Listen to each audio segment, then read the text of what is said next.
Bonjour à tous, chers amis, nous sommes aujourd'hui Pessah Sheni, le jour qui est énormément important, comme on le sait, un jour dans lequel on a l'enseignement majeur de savoir comme quoi il n'y a jamais rien de raté, qu'on peut toujours tout réparer. Et justement, aujourd'hui, on va continuer ce qu'on a commencé déjà depuis 2 semaines avec un merveilleux cours qui nous parle sur, allez-y le thème. Mariage. Oui, mais c'est pas que le mariage.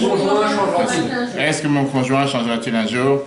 Exactement, ça c'est une question qu'on va se poser aujourd'hui, qu'on va voir ensemble, très riche, soit pour les personnes déjà mariées depuis de nombreuses années, soit pour les personnes qui vont bientôt se marier si Dieu veut, soit pour les personnes qui se sont déjà mariées une fois et qui veulent revoir comment améliorer, ou peut-être qu'une fois il y a eu un épisode qui a fait que ça ne s'est pas passé comme ils auraient prévu. Et aujourd'hui on va voir, basé sur, encore une fois, comme d'habitude, les valeurs de la Torah. On va voir ensemble comment s'assurer, comment faire en sorte qu'on puisse avoir une approche pragmatique face aux défauts de l'autre. Alors c'est toujours la même chose, on se dit à chaque fois que nous on a des défauts, nos défauts sont supportables, les défauts de l'autre on ne peut pas les supporter. C'est vrai que généralement ce qui se passe dans la majorité des couples. Et on va tout de suite voir, on va surtout voir aujourd'hui quelque chose d'intéressant, parce que pas mal de couples reviennent à chaque fois avec la même idée, la même question, qui est la question, une entreprise commune ou individuelle. Est-ce que vouloir améliorer son couple, est-ce que ça vaut la peine de faire ce qu'on appelle chambre à part? Pas tellement chambre à part, mais surtout faire un effort tout seul.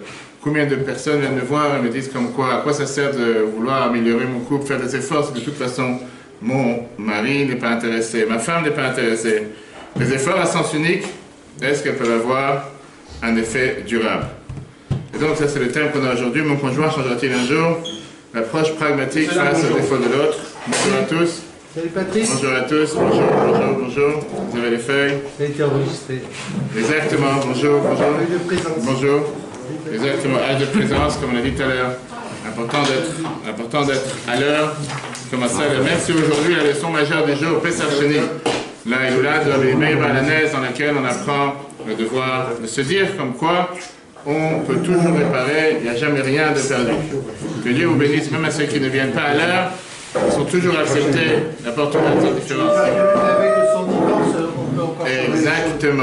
Exactement, tu as tout compris. Ok, le divorce, ça sera le 6e cours. On a laissé le sujet du divorce pour le 6e cours, pour si Dieu veut, à la fin. C'est la fin, on remarque le divorce à la fin. Exactement.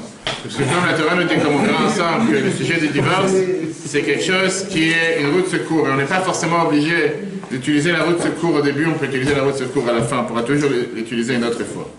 Alors, chers amis, aujourd'hui, on attaque directement avec un exercice. Vous avez la page 38. Bonjour monsieur. Je vous rappelle que le cours commence à 10h30 et pour les retardataires, il y aura une pénalité. On commence. Vous avez les livres à l'avant. On commence aujourd'hui exercice numéro 1, regardez sur l'écran. Premier exercice que nous avons aujourd'hui. Quel serait le seul facteur ou la dynamique relationnelle qui, une fois modifiée, contribuerait à améliorer votre mariage? Qui c'est qui veut prendre la parole au début de bon matin, dimanche matin? Quel serait le seul facteur ou la dynamique, derrière moi, la dynamique relationnelle qui, une fois modifiée, contribuerait à améliorer votre mariage? Et tu l'as dans la page 38. Imaginez que vous rencontrez un magicien. Salut, dit-il, j'ai appris que vous assistez à la série du cours L'art de mariage. J'en déduis que vous cherchez à donner plus de sens à votre vie de couple. Quel serait le seul facteur ou la dynamique relationnelle qui, une fois modifié, contribuerait à améliorer votre mariage? Confiez-le-moi et je me chargerai du reste. L'écoute, voilà. Quelle serait votre réponse? L'écoute. Allons-y, rapide. L'écoute. L'écoute. Qu'est-ce que tu dis? Salut La communication. Communication, l'écoute. Quoi d'autre? Non, l'écoute est Il est encore en train de dire bonjour. Qu'est-ce que tu me dis? Qui d'autre? Exact. Prof de français. Qui d'autre? La tolérance. La tolérance. Ok. Quelqu'un d'autre? Moi, je dis Le partage. Le partage. Quelqu'un d'autre? l'attention. L'attention. Quelqu'un d'autre? Tolérance aussi. Tolérance. C'est des beaux mots. C'est tout. Donc les gens se disent que quoi? Que le seul facteur qui, une fois modifié, contribuerait à améliorer votre mariage. C'est-à-dire qu'ici, tous ceux qui ont répondu n'ont pas de tolérance, n'ont pas de communication. Vous n'avez rien compris à la question de mots. Totalement à côté de la plaque, comme on dit. Je répète la question. Je répète la question. Je répète la question. Regardez la question, elle est écrite pourtant noir sur blanc, rouge sur blanc. Quel serait le seul facteur ou la dynamique relationnelle qui, une fois modifiée, contribuerait à améliorer votre mariage? C'est-à-dire que tout ce qu'ils ont dit ici, la communication, la tolérance, ça veut dire que malheureux, ils sont très malheureux ici. Ils n'ont aucune tolérance dans leur couple, ils n'ont pas de communication. Améliorer. Donc ça veut dire quoi? Qu'il y a un manque de tolérance, il y a un manque de communication, il y a un manque d'écoute. Faire mieux. D'accord, faire mieux. Ok. On va pas s'énerver de bon matin. On va continuer. On va pas s'énerver, hein? On va pas s'énerver de bon matin. On va commencer à avancer. Vous verrez que la question reviendra à la fin du cours. Mais en attendant, vous avez le texte. Vous pouvez noter vos réponses sur le coin. La question, elle est où? Je n'ai pas entendu. Je n'ai pas compris la question. Laisse tomber, tu m'as encore marié. Une fois que tu seras marié, on t'expliquera. Non, mais t'inquiète, on va y arriver, on va voir la question. Quel est le facteur qui peut améliorer la vie de couple, qui peut contribuer à améliorer votre mariage? Ok, chers amis, alors on verra la réponse après. Tout en on n'a pas besoin de s'inquiéter que vos réponses seront diffusées sur Internet, ils ne seront pas, vous inquiétez pas. Mais la question que jusqu'à présent, si vous vous rappelez le cours qu'on a vu la semaine dernière sur l'intimité conjugale, on a vu comme quoi, ouvrez d'ailleurs les plastiques, il faut le dire, parce que les plastiques ne se mangent pas. Si vous vous rappelez ce qu'on a vu la semaine dernière, comme quoi le point le plus central, le point le plus profond de l'intimité conjugale en général, du couple, c'est l'intimité conjugale dans laquelle il y a cette union, il y a cette osmose dans laquelle on peut atteindre les niveaux les plus élevés d'union entre le couple qu'on ne peut pas atteindre avec quoi que ce soit de différent. Un couple marié, il a ce potentiel de pouvoir s'élever de ses propres besoins personnels, de ses propres volontés, de ses propres sentiments, et d'arriver à cette perfection, d'arriver à cette unité totale. Et pour ça, on a vu que ça ne suffit pas seulement dans le premier cours, de pas être seulement d'être unis par l'âme, mais il faut aussi, pas seulement être unis par le corps, mais aussi être unis par l'âme. On a vu quelques idées et quelques conseils, comment aider à ce changement d'idées, à ce changement de ce qui est placé dans nos têtes, et surtout de pouvoir réussir dans la mission de chacun d'entre nous. Sauf qu'ici, on a un problème. Et le problème majeur que nous avons, c'est qu'on sait très bien la fameuse adage qui est écrit que pour faire du tango, on a besoin d'être à deux. Qu'est-ce que ça veut dire pour faire du tango, on a besoin d'être à deux? Le même chemin. Pas seulement le même chemin, c'est le fait qu'on a besoin d'être à deux, ça veut dire qu'on doit être exactement les deux ensemble. C'est-à-dire que si aujourd'hui quelqu'un, il se dit, je vais faire un effort de ma part tout seul, est-ce que je vais réussir? C'est ce qu'on voit ici dans la question derrière, le mariage à sens unique. Des efforts à sens unique peuvent-ils avoir des effets durables? C'est ce qu'on voit aujourd'hui comme question et c'est ce qu'on va débattre aujourd'hui ensemble. Est-ce que le fait qu'un des deux partenaires se dit, il va faire un changement, il va faire une différence, il va essayer d'améliorer son couple, est-ce que vraiment ça aura de l'espoir ou ça ne vaut même pas la peine d'essayer? Bah, si les deux ne vont pas ensemble, non. Si D'accord. quelqu'un qui fait un effort et pas l'autre, ça sert à rien. Ok, donc En fait, c'est comme un bateau, quoi. Il faut ramer dans le même sens. il faut ramer dans la même direction. Très bien. On va voir, vous allez voir qu'on va voir aujourd'hui ensemble, basé sur le Rambam, basé sur la Kabbale, basé sur les études de la Gemara, très riche. On va voir, est-ce que le fait qu'il y a un des deux partenaires qui est égoïste ou égocentrique fait en sorte que le couple est voué à l'échec et de toutes les façons qu'on ne va pas réussir, même s'il y en a un qui a une bonne volonté, il y en a un qui voudrait éventuellement faire changer les choses, mais le fait que l'autre n'est pas intéressé à vouloir faire changer les choses, ça ne peut pas réussir. Et ça, c'est une question que beaucoup se demandent avant le mariage, pendant le mariage, et une fois qu'ils sont mariés, même pendant de nombreuses années. On va voir aujourd'hui pourquoi ce n'est pas une question juste théorique, mais c'est justement la différence entre est-ce que quelqu'un est prêt à investir pour faire avancer son couple, avec ou sans son partenaire. C'est peut-être qu'il va avancer son couple sans son partenaire. C'est-à-dire en se disant que même si l'autre ne fait pas d'efforts, moi je continuerai à faire des efforts parce que je veux améliorer ma situation. Ou bien on va voir un énorme débat très très riche avec une phrase que le roi Salomon, Shlomo HaMelech, a dit par rapport au couple. Est-ce que si jamais j'ai affaire avec quelqu'un d'égocentrique ou quelqu'un qui est totalement égoïste, je suis voué à l'échec, je suis voué à vivre dans la misère toute ma vie? On va voir la réponse et on va voir comment on peut, grâce à ça, renforcer l'harmonie dans le couple. Si on résume le premier point qu'on vient d'aborder, est-ce qu'on a besoin d'avoir, comme on a dit tout à l'heure, des efforts à sens unique qui peuvent avoir des effets durables? Ou bien, non, il faut forcément être deux ensemble pour pouvoir le faire. On va voir, vous allez voir que c'est très très riche. Oui? Une fois, tu avais raconté qu'une personne, elle a voulu tuer sa femme, elle a dit, je te laisse 1 an. Exact. Un mois, et à la fin du mois, elle a dit exactement, oui. Donc on y arrive. Mais quoi qu'il en soit, des personnes qui se fréquentent, ils étudient quand même leur comportement et leur caractère avant de se marier. Est-ce que c'est compatible? Oui, alors tout d'abord, ça dépend si c'est par rapport à la halakha ou pas. Tu sais très bien que chez les religieux, on se rencontre, on ne vit pas ensemble. Oui, même sans vivre ensemble, on se fréquente. On se fréquente, je suis tout à fait d'accord. On sur des idées, on voit si Oui, c'est l'intérêt. mais c'est pas pour autant que tout le temps que tu n'es pas marié avec la personne, tu ne vis pas avec la personne et tu ne connais pas la personne. Et une fois que tu vis avec la personne, c'est là que tu vois que les choses changent. Tout le temps que tu ne vis pas avec une personne, tu peux pouvoir la connaître, etc. Mais tu ne vois pas comment. C'est pas la réalité. Le roi Salomon, justement, à Malach, messieurs, mesdames, un peu de, surtout pour ceux qui sont arrivés à l'heure. Le roi Salomon, j'ai dit qu'aujourd'hui, mais moi aussi j'ai pris. Le roi Salomon était considéré Chacham Mikol Adam, la personne la plus intelligente de toute la terre. Il avait énormément à dire sur tous les sujets, particulièrement sur tout ce qui est le mariage et la dynamique du couple. Le livre de Mishle, le livre de Kohelet, c'est des livres qui sont pleins de conseils pour avoir comment améliorer l'harmonie du couple. À part le fait que le roi Salomon était quelqu'un un des plus grands sages qui a existé sur la planète, il a eu aussi une énorme expérience dans le domaine du mariage. On sait très bien que la majorité des gens qui font des livres sur le couple, ils ont peut-être fait ce qu'on appelle un... Ils ont fait peut-être, qu'on appelle ça, ils ont pris une panoplie de... Attends une seconde, on ne peut pas de lire avant. Ils ont pris, certainement, ils ont testé 10 ou 100 couples, alors que le roi Salomon, il a eu affaire avec 1000 femmes. On sait très bien, alors on ne va pas dans les détails comment et pourquoi, quelle était la raison, mais en tout cas, il a eu énormément d'expérience. Et donc, est-ce que le fait qu'il ait eu tant d'expérience, ça a un impact sur les conseils qu'il a donnés pour le couple ou pas? Alors, regardez ce que le roi Salomon nous dit dans le texte 1a. Regardez cette énigme du roi Salomon qui nous dit, dans les Proverbes, dans Kohelet, chapitre 18, verset 22, Matza Isha Matzatov, Veyafe Gratzam B'Hashem. Celui qui a trouvé une femme a trouvé le bonheur et a obtenu une faveur de l'Éternel, et c'est ce qu'on dit dans l'habitude en général, c'est écrit sur tout ce qui est Ketuvah, c'est écrit en haut, Matza Isha Matzatov.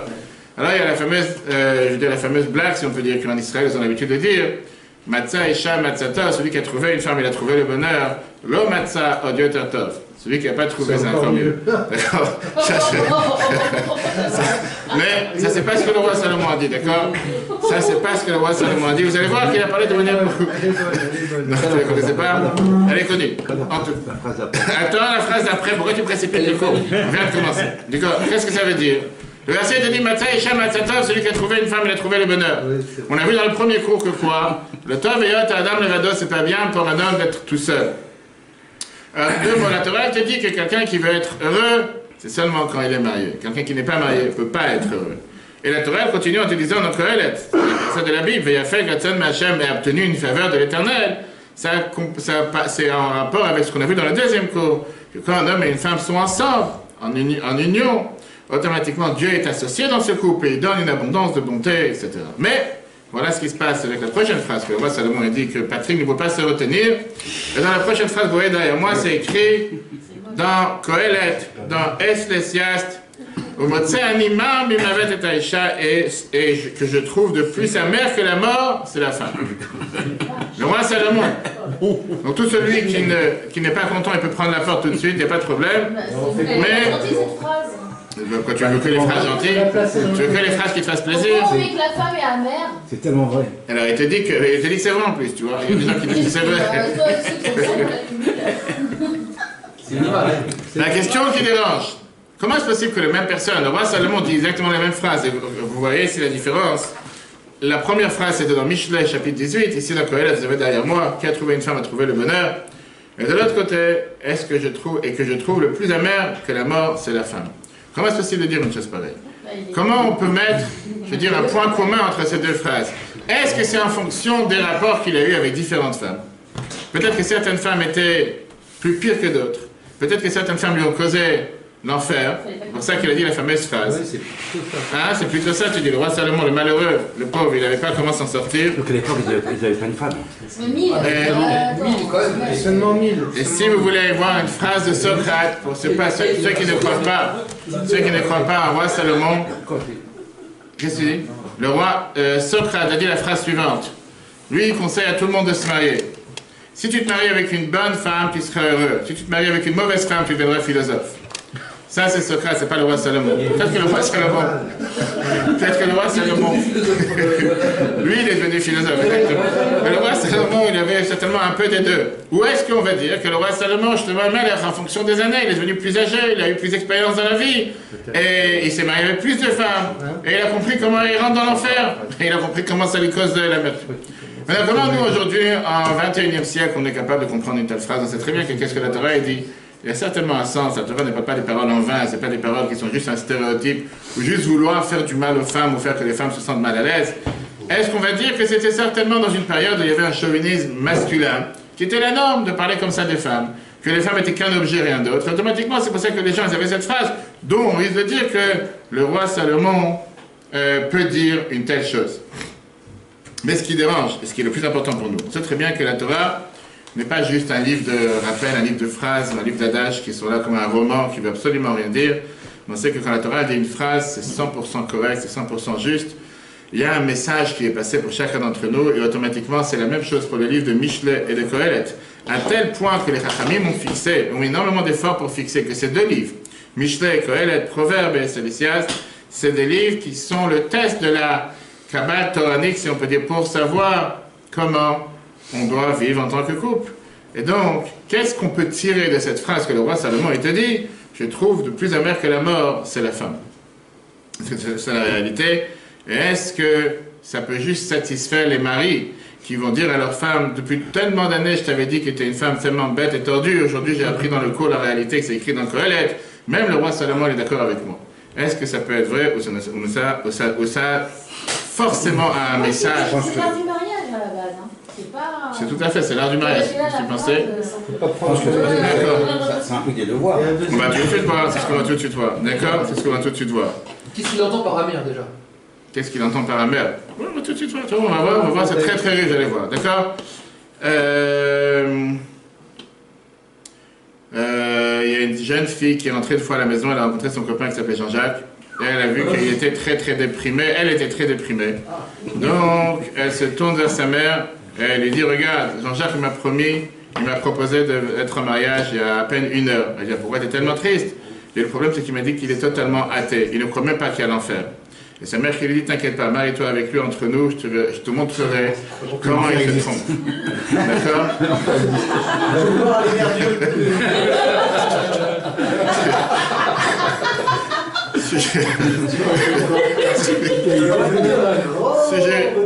Sujet de discussion. Tu vois que j'ai choisi la bonne personne. Comment concilier ces deux... Tu vois, il parle de la mort aussi. Comment concilier ces deux versets qui sont totalement contradictoires? Numéro 1. Numéro 2. Comment comprendre la misogynie explicite du texte 1b qu'on a dit tout à l'heure? Tu veux dire, celui qui a trouvé une femme a trouvé le bonheur. Et ce qui dérange, quelles leçons peut-on en tirer, comme vous voyez derrière moi? Ce sont les 3 questions sur lesquelles on va s'arrêter tout de suite. Alors, comme j'ai dit, une phrase de la Torah, c'est une phrase qu'on doit forcément valoriser. Là, on va voir quelque chose de très riche. On va voir quelque chose de très riche parce qu'on a dans la Gemara Brachot, la Gemara Brachot, page 8.1, une phrase qui est tellement intéressante, regardez en bas dans le texte 1c. En Israël, et ça c'est quelque chose qui va nous donner une compréhension majeure, surtout le dossier d'aujourd'hui. En Israël, lorsqu'un homme se mariait, on lui demandait matzah ou motze, qui veut dire, est-ce que tu as trouvé ou tu trouves? Et écoutez bien les nuances. La Gemara continue, quel rapport avec matzah et motze? Si matzah, aujourd'hui d'ailleurs on mange la matzah, c'est pour ça qu'on a sur la table, s'il s'agit du verset qui a trouvé matzah, une femme a trouvé le bonheur, si c'est motze, comme il est écrit, est-ce que je trouve motze plus amer que la mort, qui est la femme? On voit ici déjà comment la Gemara s'intéresse à cette phrase qui dérange. On voit que la Gemara t'explique qu'en réalité, ça ne veut en aucun cas dire que le roi Salomon a changé d'optique, a changé de vision. Ça veut en aucun cas dire comme quoi le roi Salomon a changé de manière de penser par rapport aux femmes. Mais bien au contraire. Ça nous montre comme quoi le mariage a un potentiel d'amener à une personne le plus grand bonheur sur terre, ou ça peut lui amener l'expérience la plus amère que la mort. Et c'est en fonction de comment quelqu'un se positionne dans un mariage. Imagine-toi un instant qu'on se trouve dans une salle de mariage, et tu as un khatan kala qui sont en train de danser, très heureux, le moment le plus joyeux de leur vie. Et en pleine danse, tu as le copain Ethan qui vient voir le mari, le khatan, et lui dit, alors dis-moi, est-ce que la femme que tu as trouvée, est-ce que c'est la chose la plus merveilleuse que tu as pu trouver sur Terre depuis que Dieu il a inventé ce qu'on appelle le pain en tranches, ou bien c'est la plus grande amertume que tu as pu trouver qui va te rendre amer toute ta vie à partir d'aujourd'hui? Est-ce que c'est une question qu'on pose à quelqu'un le jour de son mariage? Et certains te disent que c'est la question qu'ils demanderont le jour de l'anniversaire des 25 ans de mariage, voire 15 ans de mariage, là ils auront déjà une question. Pourquoi je te m'amène qu'elle a dit de telles phrases? C'est des perles de richesse. Et si on comprend le sens et on les met en application, on va voir que ça nous apprend comment se marier, comment rester marié, d'une manière, rappelez-vous la fin de la première phrase, pour celui qui l'a déjà oublié, et a obtenu une faveur de l'Éternel. Ça va nous apprendre comme quoi on peut éviter à avoir un couple qui est amer, plus amer que la mort. Et donc, automatiquement, le fait que la Gemara nous dit que le moment du mariage, la Gemara nous dit le jour du mariage, en Israël, quand quelqu'un s'est marié, on disait alors, Matzah ou Motze, t'as trouvé ou tu trouves. En rapport avec ces deux phrases, pourquoi avoir besoin de répéter toute la phrase? Et c'est vrai qu'on voit qu'en réalité, la Gemara nous fait comprendre que ce n'était pas juste une question banale, bizarre qui était posée au Khatan, mais c'était plutôt une phrase qu'on lui disait en lui disant, écoute, rappelle-toi que maintenant que tu t'es marié, tu as ces deux options. Des options qui existent, et tout dépend du fonction de comment tu vas te comporter dans le mariage. Bien sûr, le mari et la femme sans différence, on va voir c'est pour l'homme comme la femme. Et on va voir comment les Chachamim, à travers toutes les générations, ils ont essayé de comprendre ces deux phrases, et ils ont tiré de ça des leçons majeures et merveilleuses pour réussir dans le couple. On va voir aujourd'hui un enseignement majeur. Regardez derrière moi. À trouver, c'est matzah, c'est au passé, c'est le même terme, d'accord? Trouver. Ou bien trouve, qui est le deuxième verset. À trouver, c'est qui a trouvé une femme a trouvé le bonheur. Motze, qui est le deuxième texte, ça veut dire trouve, c'est au présent. Je trouve, moi, plus amer que la mort, la femme. Si quelqu'un il a une finesse d'esprit, comme on dit, il a déjà la moitié de la réponse. S'il sait qu'est-ce qu'on vient de voir, la différence entre s'il a trouvé... Il a cherché. Il a cherché. Qui s'est marié et trouve, c'est après des années. C'est-à-dire que quand tu t'es marié, c'était le bonheur, et après des années, c'est l'enfer. Non, mais c'est ça qu'on doit... C'est passé. Le passé, c'est au moment du mariage, et trouve, c'est au présent. Il y a quelque chose de plus fin. Mais à trouver, c'est-à-dire qu'il a trouvé quelque chose qui lui correspond, c'est ça, donc à trouver. D'accord, donc... Pour une multitude de personnes, n'importe quoi. Donc tu as trouvé finalement la bonne personne avec qui tu vas te sentir très bien. Je pense que à trouver, c'est quelque chose qu'on peut rechercher, alors que trouve, c'est un ressenti.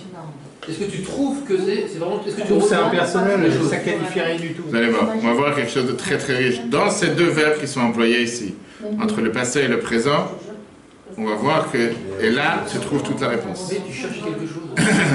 Regardons le texte. Texte numéro 2. Le texte numéro 2. David Ginsburg nous dit dans le mystère du mariage, dans le premier verset, le verbe « a trouvé » est suivi directement de son objet qui est une femme. On n'a pas dit ça dans la deuxième phrase. Par conséquent, ce que le mari a cherché et trouvé est bien sa femme. Son esprit et son cœur se concentrent sur elle, et sa préoccupation essentielle est de satisfaire ses besoins et ceux de sa famille avant les siens. C'est le fondement d'une vie de couple harmonieuse. Ça, c'est la base. On parle de « a trouvé ».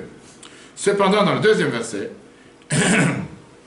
qui se lit littéralement « Et trouve-moi plus amer que la mort, virgule, la femme », le sujet « moi » est intercalé entre le verbe « trouver » et l'objet « la femme ». Comme si le sujet du verbe était en même temps le complément d'objet direct principal. Cela implique que l'homme cherche plutôt à se trouver lui-même, c'est-à-dire à trouver une satisfaction personnelle. Je pense qu'on a déjà presque toute la réponse, on peut finir le cours ici. Mais en tout cas, on voit ici la différence entre « à trouver » et « trouver ». Ce qui veut dire, tout d'un coup, on voit que quand on voit dans le premier verset « je trouve », dans le premier verset, qui est au Motséani, dans le verset par rapport qu'il a trouvé plus amer que la mort, c'est la femme, c'est « je trouve », c'est le « je ». Il y a ici mon ego qui est à l'intérieur. En deux mots, qu'est-ce que je vais en sortir, qu'est-ce que je vais en tirer de cette femme? Et donc on voit que ces deux phrases qu'on vient de voir, comme j'ai dit, on aurait pu se rendre compte depuis le départ. Ce n'est pas deux sortes de femmes, c'est plutôt ici deux sortes d'hommes. Et là, c'est des phrases qui sont adressées à l'homme. Ou deux différentes manières de voir les choses dans les différents temps. Il y a celui qui est expliqué dans Michelet, dans lequel on voit que ses priorités sont claires. Il a trouvé sa femme, et maintenant il est dédié à pouvoir développer le lien toute sa vie. Sur celui-là, justement, Melech, il nous dit, celui qui a trouvé une femme, il a trouvé le bien, et il va attirer le bonheur de Dieu. Donc, Kohelet, par contre, justement, Melech, il parle sur quelqu'un qui est tellement égocentrique et tellement égoïste, qui pense qu'à lui. Et le mariage est seulement un moyen par l'intermédiaire duquel il cherche à remplir ses besoins et ses désirs. Cet homme-là, il risque de trouver l'amertume très rapidement, que la seule chose qui est plus douce que l'amertume qu'il a trouvée, c'est la mort. Parce que le seul but pourquoi il s'est marié, c'est pour remplir ses désirs et remplir ses besoins. Vous voyez comment c'est écrit d'ailleurs. A trouvé, tout d'un coup on a dit une femme, alors que là il dit trouve, moi je trouve, et après on voit la femme totalement différente. Donc ce n'est pas des stéréotypes, c'est un énorme conseil, énormément important. Et on peut dire que autant elle est valable pour l'homme, elle est aussi valable pour la femme, parce que les mêmes bases fondamentales qui sont demandées de l'homme pour avoir un mariage heureux, ils sont aussi demandés dans la femme. Regardons une autre explication qui est très riche. Matzah, quand on dit il a trouvé, tu as quelqu'un qui continue à chercher même après qu'il s'est marié. Il n'est toujours pas content de la femme qu'il a trouvée. C'est le symptôme le plus grave de cet esprit, qui est qu'il compare sans arrêt sa femme avec les autres. Ou plus grave que ça, il est tout le temps pris par se dire est-ce que je peux trouver quelqu'un de mieux. Même quelqu'un, même si c'est inconscient, il ne cherche pas à divorcer tous les jours, mais à chaque fois qu'il voit une autre femme, ou à chaque fois qu'il voit quelqu'un d'autre, il se dit c'est dommage, j'aurais pu peut-être me marier avec une autre personne, j'aurais pu être plus heureux dans ma vie que le sort que j'ai aujourd'hui. Et donc il n'est jamais content, il n'est toujours pas heureux de ce qu'il a trouvé. D'accord? Mais même quelqu'un qui ne pense pas à ça, il peut parfois se dire est-ce qu'aujourd'hui je trouve que ma femme, c'est une femme qui est apte à mes besoins, à mes désirs, à mes envies? Est-ce qu'elle remplit ma satisfaction? Est-ce qu'elle remplit mes besoins aujourd'hui en tant que femme? À ce moment-là, je te m'amène et te dis si c'est comme ça, la femme est plus amère que la mort. Parce que même si aujourd'hui, il va trouver que sa femme, il n'y a pas mieux qu'elle, mais par rapport à ses propres besoins qu'il a aujourd'hui, demain il aura des autres besoins. Et demain il va trouver que sa femme ne remplit pas les besoins qu'il a. Et automatiquement, son mariage est voué à l'échec, son mariage est voué à être amer. Pourquoi? Parce que le composant majeur qu'il a besoin dans le mariage, qui est l'engagement, est un vrai engagement. Et c'est la raison pour laquelle, qu'on a vu tout à l'heure, si vous voyez, dans le passé, quand tu parles de Matzah, il a trouvé, c'est tout à fait le contraire. Matzah Isha Matzatov, il a trouvé sa femme, il a trouvé le bonheur, ça veut dire quoi? Il a fini de chercher. Il n'y a plus à chercher. J'accepte le fait que je suis marié, j'accepte le fait que je me suis marié avec la personne que Dieu il a voulu que je me marie avec, il y a bien un Dieu qui a fait que je me suis mis ensemble. J'ai plus besoin de continuer de manière continuelle toute ma vie à vouloir chercher une deuxième moitié. La femme que je me suis mariée, elle m'a été dédiée de Dieu. Et aujourd'hui, je dois seulement m'assurer à faire en sorte que ce lien puisse fleurir, puisse réussir, puisse s'améliorer de jour en jour. Et donc une personne pareille va garantir d'être réussie, de s'assurer que ce mariage va être un mariage épanoui. Benjamin Franklin, vous connaissez tous, qui était un des fondateurs des États-Unis, a dit la phrase suivante. Ouvre grand tes yeux avant le mariage, ferme-les à moitié après le mariage. Et c'est une phrase très riche que je répète à beaucoup de couples, que quand quelqu'un veut être heureux dans le mariage, il doit savoir être aveugle, sourd et muet, parfois chacun séparément et parfois les trois ensemble. Et dans cette phrase, c'est pas juste, comme on dit, une phrase qui n'a pas de valeur. Parce que la Torah, elle te dit qu'une fois que tu es marié, c'est mieux que tu fermes tes yeux. Ferme tes yeux. Arrête de chercher, en deux mots. Si tu veux vraiment trouver ta femme, arrête de chercher. Arrête de chercher ailleurs, arrête de chercher autre chose. Et ça, c'est toute la différence qu'on a entre matzah ou bien motze, trouver ou trouve. Donc, à trouver, matzah isha matzatov, trouver sa femme, c'est dévouer à la relation du couple. Ou bien trouve, quand la personne se dit trouve-moi, je me cherche moi, je cherche qu'est-ce que je peux en sortir de ce couple, qu'est-ce que je peux en tirer de ce couple, qu'est-ce que je peux moi gagner pour moi, en quoi je vais être heureux chaque jour, peu importe si je prends en considération les besoins et mes engagements envers l'autre. Ok? Là vous voyez la différence dans les schémas, un c'est des fleurs et l'autre il rigole tout seul. Dévoué à la relation du couple, ou bien il cherche à subvenir à ses propres besoins. Ok, maintenant un sujet de discussion qu'on va s'arrêter, puisque il y a ici qui dérange. J'étais sûr que les femmes présentes vont pouvoir mentionner le fait qu'on parle dans cette phrase en langage masculin, pas en langage féminin.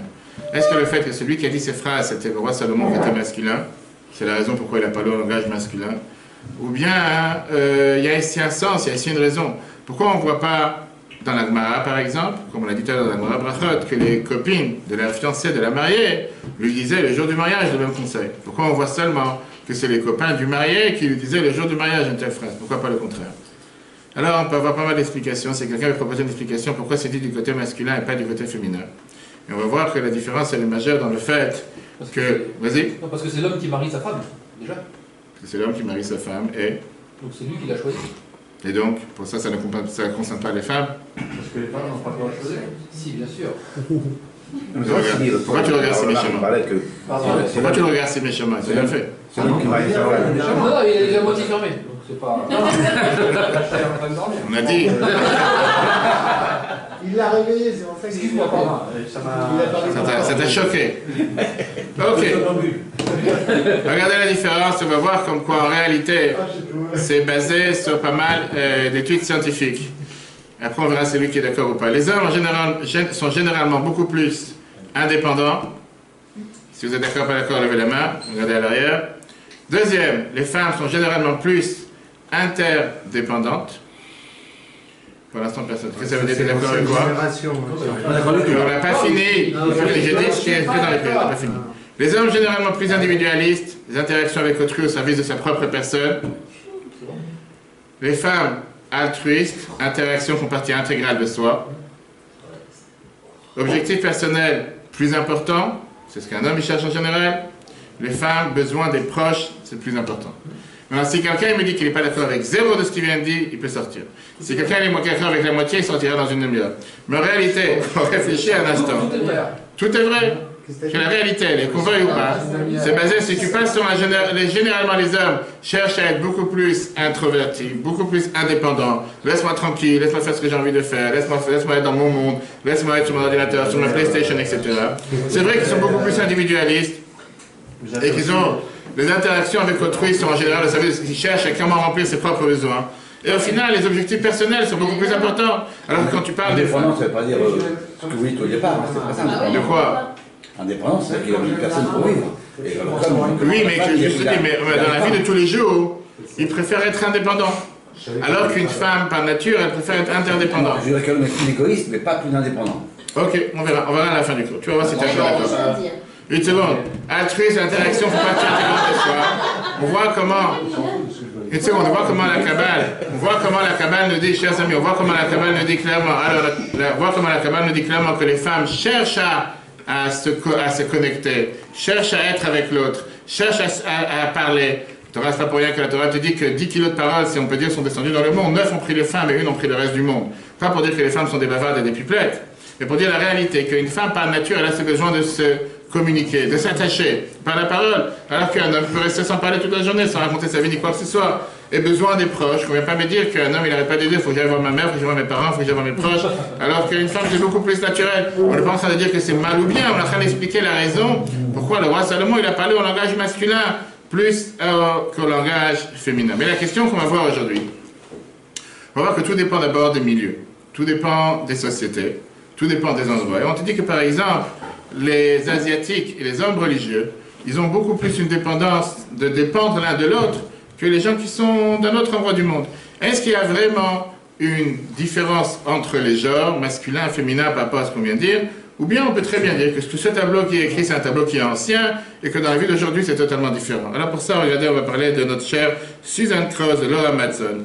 Ils ont écrit, c'est des professeurs de psychologie à l'université de Iowa, dans le texte 3a. Et regardez comment eux, ils nous parlent, encore une fois, c'est fait exprès pour qu'on ne vienne pas dire c'est encore un bourrage de crâne religieux. Regardez ce qu'ils nous disent clairement par rapport aux études qu'ils ont menées sur de nombreuses personnes.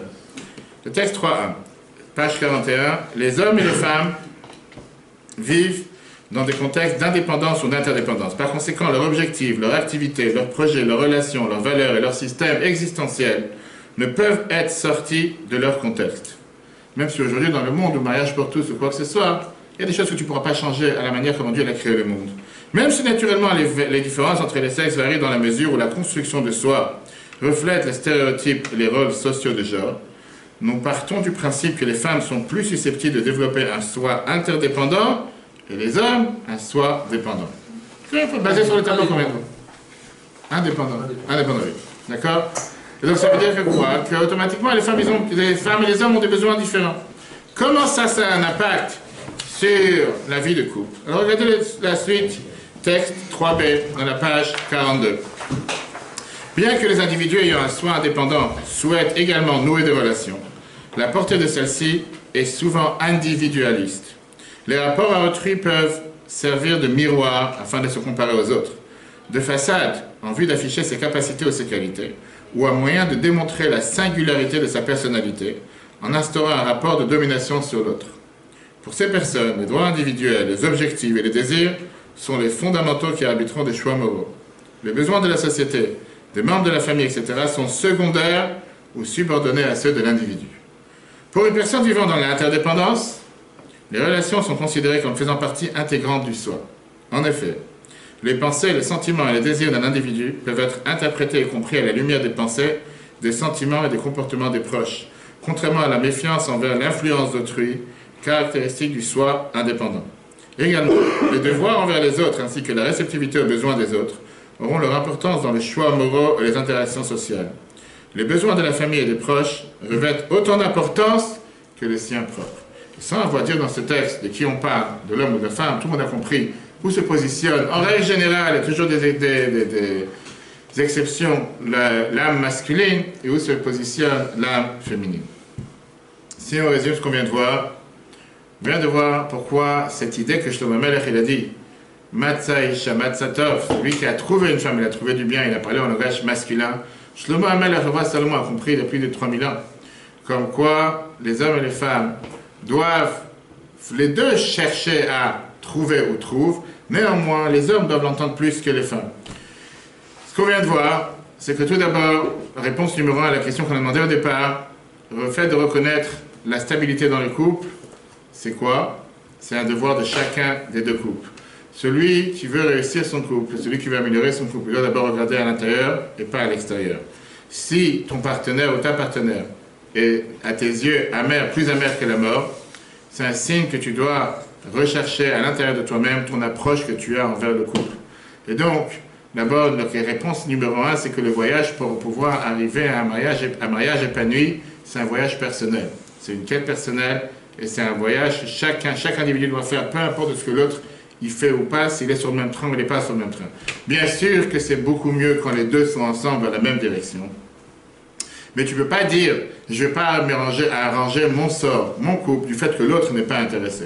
Parce que, au final, quand toi, tu vas commencer à arranger et à vouloir améliorer ton couple, il y a de grandes chances qu'au final, le couple entier va s'améliorer du fait que toi, tu as commencé à faire des efforts de ton côté. Et c'est sûr que la maturité est énormément importante pour le couple, ça veut dire savoir prendre la responsabilité à la place de chercher des erreurs chez l'autre quand il y a des problèmes qui arrivent. Et donc si on résume ce qu'on vient de voir, on vient de voir comme quoi le mariage a un potentiel pour amener le plus grand bonheur à une personne. Et de l'autre côté, peut être une expérience qui peut être plus amère que la mort. Cette phrase contradictoire a priori du roi Salomon nous enseigne que quand on approche au mariage, c'est une approche d'avoir un besoin personnel, ou bien d'être totalement égoïste, ou bien de remplir seulement tes besoins, ou d'être là pour améliorer le sort et être là en s'inquiétant envers l'autre. C'est ça qui va fixer le voyage du mariage que tu vas faire. Pourquoi elle a été dit en langage masculin et pas en langage féminin? Parce qu'elle est beaucoup plus adaptée à l'âme masculine, ce qui ne veut pas dire qu'elle n'est pas adaptée à l'âme féminine. Qu'est-ce qu'on voit d'ici? On vient de voir comme quoi la Torah elle attend de chacun d'entre nous, de chacun du couple, de faire ce qui dépend de lui pour améliorer le lien, cette union qui s'appelle le mariage. Et à la place d'attendre que l'autre commence à changer toi-même. Mais qu'est-ce qu'on attend de moi de faire concrètement? Qu'est-ce qu'on attend de moi de faire, ou qu'est-ce qu'on attend de chaque partenaire de donner et de fournir à l'autre? On va voir ici un tableau, l'exercice numéro 2, évaluer l'importance des 3 sentiments suivant une échelle allant de 1, plus important, à 3, moins important. Le mari envers sa femme. Chacun doit remplir, chers amis. Amour, respect et crainte. L'âme envers le mari. Vous pouvez écrire dans votre liste si vous voulez. Après, de toute façon, vous avez la lire comme vous voulez. Ou la femme envers le mari. Amour, respect et crainte. Vas-y. C'est toujours ceux qui sont mariés qui répondent d'abord. Vas-y. Non, mais amour, ça doit être les deux. Non. Donne-moi l'ordre. Donne-moi l'ordre. Quel est le plus important, quel est le moins important? L'amour, le respect et la crainte. Le mari envers sa femme. Moi, en premier, je pense que c'est le respect. Le respect. Oui. D'accord. Après l'amour et après la crainte. Ça, c'est quoi? Le mari envers sa femme? L'un ou l'autre. D'abord le respect, respecter d'abord la personne. Moi, j'ai pas fait un Après l'amour, et après la Alors vas-y, non? T'as mis respect 1, 2, 3? Oui. Vas-y, c'est bon, vas-y. Respect d'abord. Respect, amour et crainte. Qu'est-ce que tu dis, toi? Si tu l'aimes ou tu l'aimes pas, ça Respect, amour. Quelqu'un d'autre? Respect, amour et crainte. Respect, amour et crainte. Respect, crainte et amour. Qu'est-ce que tu dis, toi? On va y arriver au crainte. Vas-y. Moi, j'aurais mis, en fait, peut-être 1, 2, 2. Ah, dis-moi quoi? Respect. Respect, amour et crainte au même niveau. Amour et crainte au même niveau. Qu'est-ce qu'on dit? Respect, amour et crainte. 1, 2, 3. On n'a pas dit qu'il fallait mettre au même niveau. Il faut choisir. Mais t'es pas obligé d'avoir. Non, il faut choisir. Faut choisir. Oui, vas-y. C'est pas Tu dois pas tout faire comme ça. 1, 2, 2. Le plus important, si, il y a un respect, amour, mais pas de critères. Pas de crainte. Zéro crainte, d'accord? Le plus important, Ok. mais important. Oui. Remise en question. Donc lui, il a mis sur un peu d'égalité les deux à la fin. Ouais, il n'arrive pas à départager, quoi. Quelqu'un d'autre? Qu'est-ce que ça dit, toi? Respect, l'amour, il y a de la crainte. Dans l'amour, il y a de la crainte. Respect, amour, respect. Amour avant respect, d'accord, très bien. Vas-y, qu'est-ce que tu dis? Hein? La crainte en un. Non, on parle de couple, on parle pas de parents-enfants, on parle de couple. Il a pris des couilles. Remise en question, chers amis, regardez l'arrière. Il a pris. Écoute, comment il s'appelle? Tu t'es trompé de salle.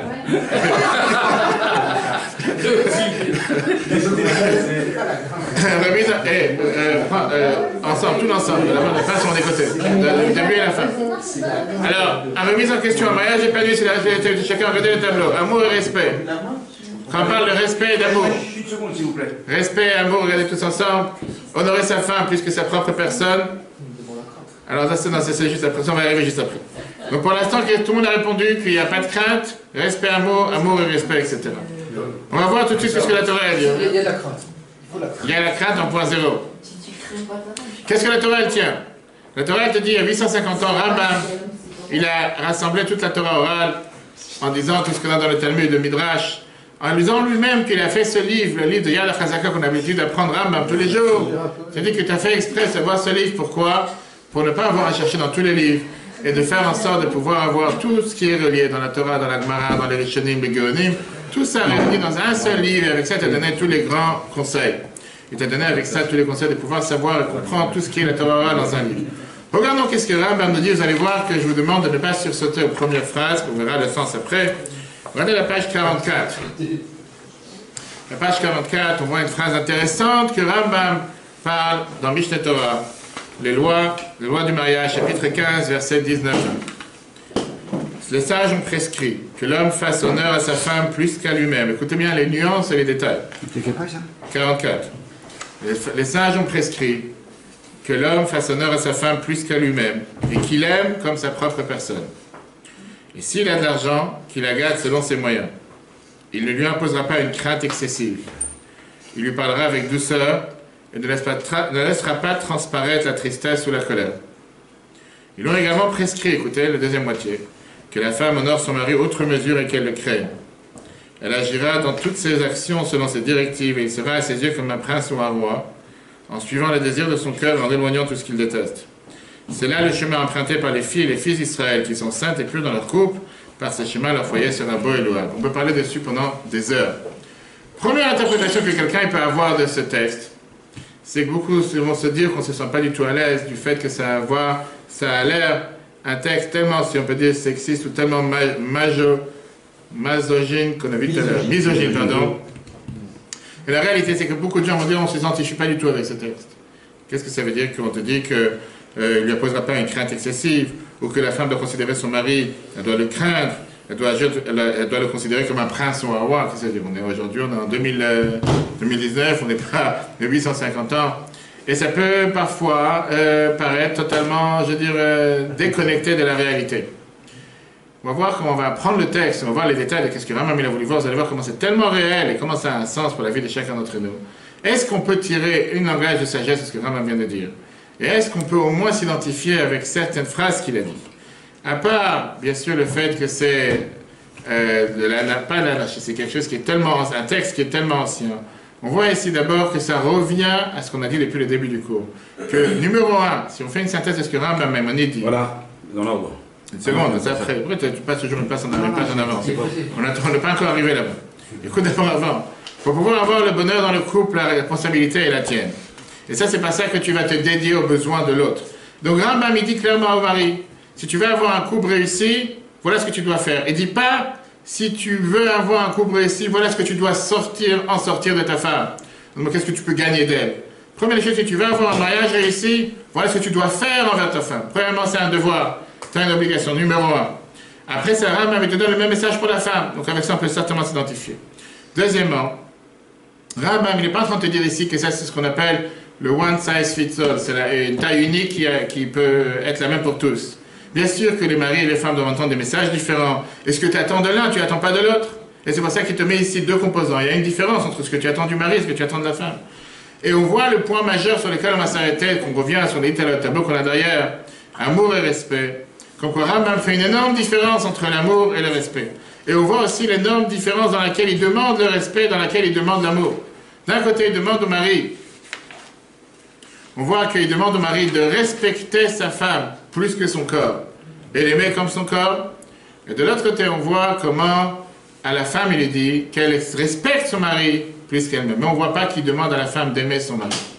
Pourquoi? Pourquoi? Est-ce que Rambam considère et pense réellement qu'une femme n'a pas besoin d'aimer son mari? On va y arriver. Rappelons-nous de ces points qu'on vient de soulever. Regardons maintenant le tableau ensemble. Respect, amour et crainte. Qui c'est qui a dit tout à l'heure respect, amour et crainte? D'accord? La moitié. Qui c'est qui a dit amour, respect et crainte? La porte est ouverte. Donc, amour et respect. Homme. Viens Rambam, regarde ce que Rambam te dit. Dans le respect, il a le devoir d'honorer sa femme plus que sa propre personne. Alors que la femme, tu vois, elle dit que honorer son mari autre mesure. Elle ne dit pas combien ni quoi. Respecter. Donc le respect, les deux les mêmes. Pour l'instant, chacun a le devoir de respecter. C'est qui va voir dans la grande salle, je ne sais pas. Peut-être c'est un ange chez vous. Amour, quand on parle d'amour, regardez comment Rambam te dit aimer sa femme plus que sa propre personne, alors que quand il parle pour la femme, il ne parle pas d'amour. Jusque-là, c'est clair? Non, c'est pas clair, non. C'est ce que Rambam a dit. Ah, là, c'est ce qu'il dit, d'accord. C'est ce qu'il dit, mais on va voir pourquoi. Alors maintenant, on va voir l'exercice numéro 2, comme on l'a dit tout à l'heure. Tout d'abord, pourquoi ça ne suffit pas dans un couple d'avoir seulement l'amour? Pourquoi Rambam parle aussi de respect, et pourquoi il met le respect avant l'amour, contrairement à celui qui a dit tout à l'heure le contraire? Numéro 1. Numéro 2, quelle différence on a entre l'amour et le respect? Est-ce qu'on peut respecter sans aimer, ou le contraire? On a mentionné ça, si vous vous rappelez, dans le cours en bas, dans la chute, pendant le Shabbat. Ou est-ce qu'on peut aimer sans respecter? Lequel des deux composants, je te dis, est le plus important pour un couple? Si je te dis que tu dois choisir un. Respect ou l'amour? Respect. Personne dit ici amour? Non, c'est plus important. Le plus important, c'est le respect? Le respect est plus important que l'amour. Ok? Si c'est ce que vous dites, on s'arrête là. Merci d'être venu. Et on va voir pourquoi Rambam, il a... On va voir. C'est très bien, c'est une bonne question, d'accord.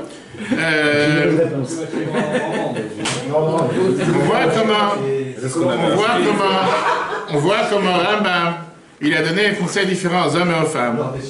Et on voit comment il dit que les hommes ont le devoir d'avoir le respect, l'amour, et aux femmes, il dit le respect, la crainte, il ne parle pas d'amour, c'est quoi la différence? Regardons ensemble ce que Rambam nous a dit dans l'exercice numéro 2, que j'essaie de retrouver ici. Mari envers sa femme. Regardez l'ordre. Respect. Quelqu'un qui regarde? Merci. Amour. Crainte. Pas forcément. Et il n'a pas le droit de se mettre en colère. Ça, c'est ce que Rambam nous a dit. Femme envers son mari. Rambam demande le respect. L'amour, il n'a pas demandé. Crainte, oui. Pas se mettre en colère, il ne demande pas. J'allais dire, parce que Rambam sait très bien que demander à une femme de ne pas s'énerver contre son mari, c'est impossible. D'accord. L'histoire de l'amour, on va tout de suite voir pourquoi. Attends, on va voir la réponse pourquoi. Maintenant, si tu as écouté ce qu'on a dit tout à l'heure, on va voir pourquoi Rambam, il n'a pas besoin de te demander de faire des choses. Là, la notion d'amour qui est absente. On n'a pas fini, et tu vas voir pourquoi. Et si tu as écouté ce qu'on a vu tout à l'heure, tu vas voir que la réponse elle est très simple. Parce que Rambam ne te dit pas les choses qui sont totalement logiques et qui sont innées dans l'âme de la personne. Rambam vient te dire des choses que tu dois faire, que c'est un effort que tu dois faire. Et si tu comprends l'âme féminine, tu vas comprendre que tu n'as pas besoin de demander de l'amour de l'âme féminine envers l'âme masculine, parce que c'est quelque chose qui est d'office. Une femme aime son mari. Tu n'as pas besoin de lui demander, tu dois aimer ton mari. Par contre, le contraire, oui. C'est quelque chose que c'est un effort à faire. Non, c'est pas sûr. On va y arriver. On va y arriver à la fin de la Je crois pas. On n'a pas dit le contraire, on a le droit de ne pas être d'accord, on va voir à la fin. On verra en avance. Ok, Marc Loquette, on va voir à la fin. C'est Marc Loquette. Chers amis, on avance, on n'a pas fini, on est en plein milieu du débat, on verra à la fin, vous allez voir. On verra à la fin. Nous, on n'est pas. Certains te disent que l'amour peut tout recevoir, peut tout acquérir, peut tout avoir. D'accord? Et quelqu'un te dit que si deux personnes s'aiment réellement, on peut tout obtenir. Automatiquement, on pourra surmonter tous les problèmes, toutes les difficultés, etc. Maintenant, c'est vrai qu'un lien qui est basé sur un amour profond est censé être éternel. Mais on sait très bien que cette théorie n'est pas dans la réalité, n'est pas dans la pratique. On voit combien de gens qui s'aiment à mort, comme on dit, parfois, et qu'en réalité, malgré qu'ils s'aiment énormément... Il y a quelque chose, c'est qu'il n'y a qu'un pas entre l'amour et la haine. Non, mais c'est aimer trop fort, c'est pas On va bon. tout de suite voir, on sait très bien que parfois ça se détruit. Et d'autres mots, dire que ça suffirait l'amour, peut-être. Le problème, il est qu'il y a un petit problème, qui parfois devient un grand problème, c'est que sur la longueur du temps, sur le temps, ça ne va pas forcément tenir. Et tout le temps qu'elle tient, c'est merveilleux, mais te dire que ça va tenir longuement. On voit clairement que tu as beaucoup de couples qui veulent te dire qu'on s'aime sans limite, mais que le relationnel entre deux, c'est une situation catastrophique. Et pourtant, ils s'aiment. Ils s'aiment tellement, et néanmoins, la relationnelle qui est entre les deux, la vie de couple tout court, c'est pas une vie normale, et pourtant ils s'aiment. Alors c'est pour ça qu'on a dit tout à l'heure, quelle est la différence entre amour et respect? Peut-on respecter sans aimer, et vice-versa? Et troisièmement, lequel des deux est le plus important dans une relation? Et pour ça, on va voir, chers amis, une merveilleuse vidéo, et comme il est déjà prêt, notre cher ami, on peut l'applaudir bien fort, notre Ethan.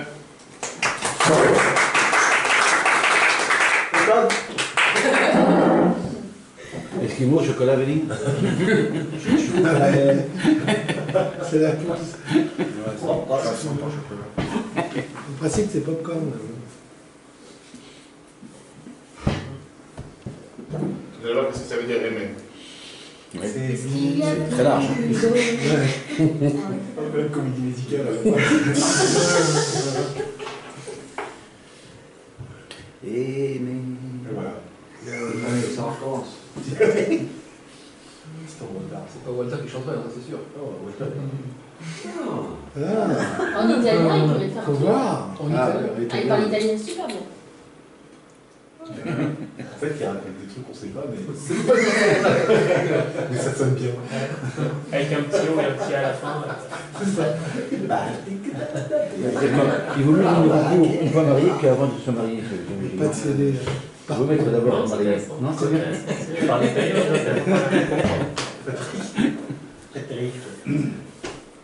J'espère que c'est en français. Ah oui. C'est French. Normalement. S'il traduit, ça va être difficile.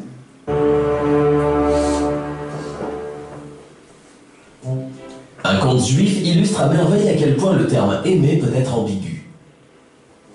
Il met également en lumière les questions existentielles que les mots « je t'aime » peuvent soulever. Un beau jour, un pêcheur attrapa un très grand brochet. Lorsqu'il le fit sortir de l'eau et prit conscience de sa taille, il s'écria « Merveilleux!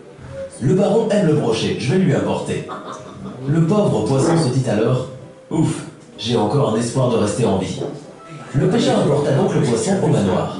Le garde lui demanda « Que portez-vous donc ?»« Un brochet. »« Formidable, dit le garde, le baron aime le brochet. » Le poisson pensait alors que ses espoirs étaient en voie de se concrétiser. Le pêcheur fit son entrée chez le baron, et bien que notre cher poisson puisse à peine respirer, il gardait espoir. Après tout, le baron aime le brochet. On apporta le poisson à la cuisine et tous les cuisiniers confirmèrent que le baron aimait le brochet. L'on plaça le poisson sur la table et le baron en personne entra pour donner ses instructions. Coupez la queue, puis la tête, et découpez-le comme ceci. Dans son dernier souffle, le brochet poussa un cri de désespoir. Pourquoi as-tu menti? Tu n'aimes pas le brochet, tu aimes ta propre personne. C'est exactement ça. me rappelle quelque chose, ça. Oui, on a une histoire, on va lire. Il l'a fait déjà la semaine dernière. Ouais, avec, la semaine dernière, c'est ça, ouais. D'accord. Et la question que je voulais demander, c'est qui a attrapé le poisson? Ok, qu'est-ce qu'on vient de voir ici? Et c'est tellement riche que ça revient sur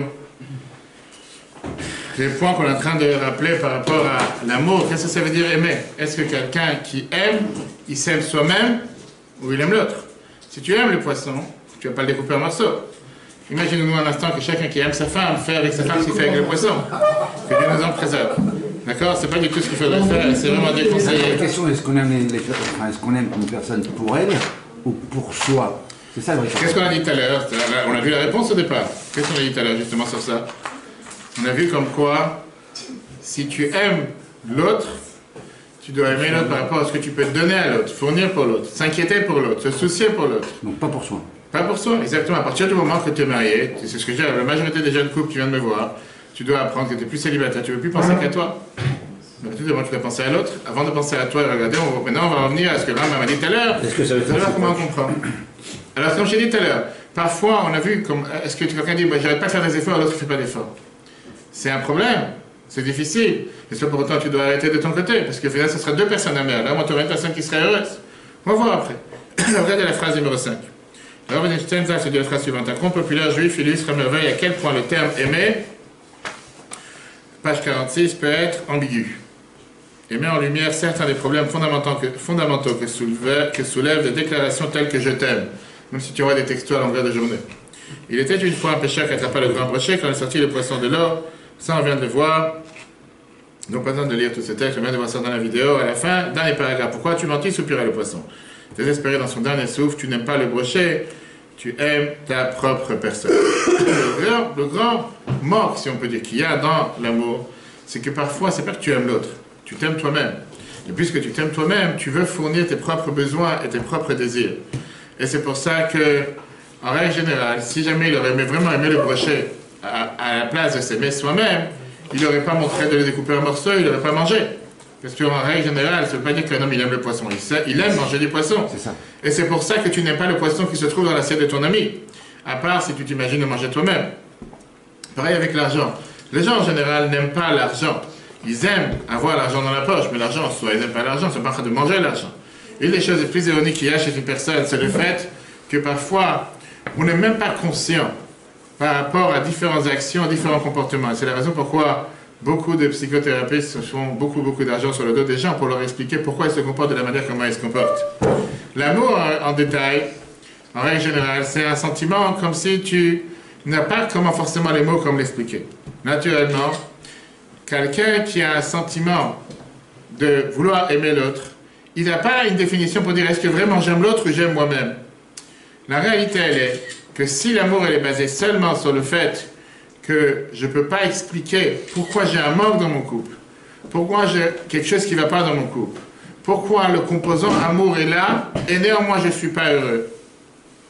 On peut citer quelques notions qui font qu'une personne peut réfléchir. Tout d'abord, comme on l'a dit tout à l'heure, une personne n'aime pas forcément être un fardeau sur l'autre et préfère profiter de l'autre, grâce à l'autre fournir ses propres besoins. Alors, le fait que la personne ne cherche pas forcément à remplir les besoins de la personne qu'il aime, automatiquement, c'est un bateau qui est en train de naviguer sur des tempêtes ou sur des vagues, puisque tôt ou tard, tu trouveras toujours la raison pourquoi mes besoins ne sont pas fournis. Le baron, dans le film et dans le texte qu'on vient de voir, continuera à aimer les poissons tout le temps qui ne deviennent pas abominables sur lui, ou jusqu'au jour où il trouvera quelque chose qui est mieux que le poisson. Et ça, c'est le risque. Puisque la seule raison pourquoi j'aime le poisson, c'est parce que j'aime moi-même. Le jour où j'aime pas le poisson, où j'aime quelque chose de mieux, j'ai plus de raison à aimer le poisson. La vraie question, c'est une définition du mot aimer, parce que c'est large. J'allais dire, la vraie question, c'est de savoir de quel poisson on parle. On va y arriver. Il y a le aimer avec... Aimer, c'est large. Avec le respect, donc... Aimer, on peut aimer un enfant. On va tout de suite voir. Non, mais là, on parle des coups. Après, aimer, c'est gustatif. Donc, on va tout de suite voir.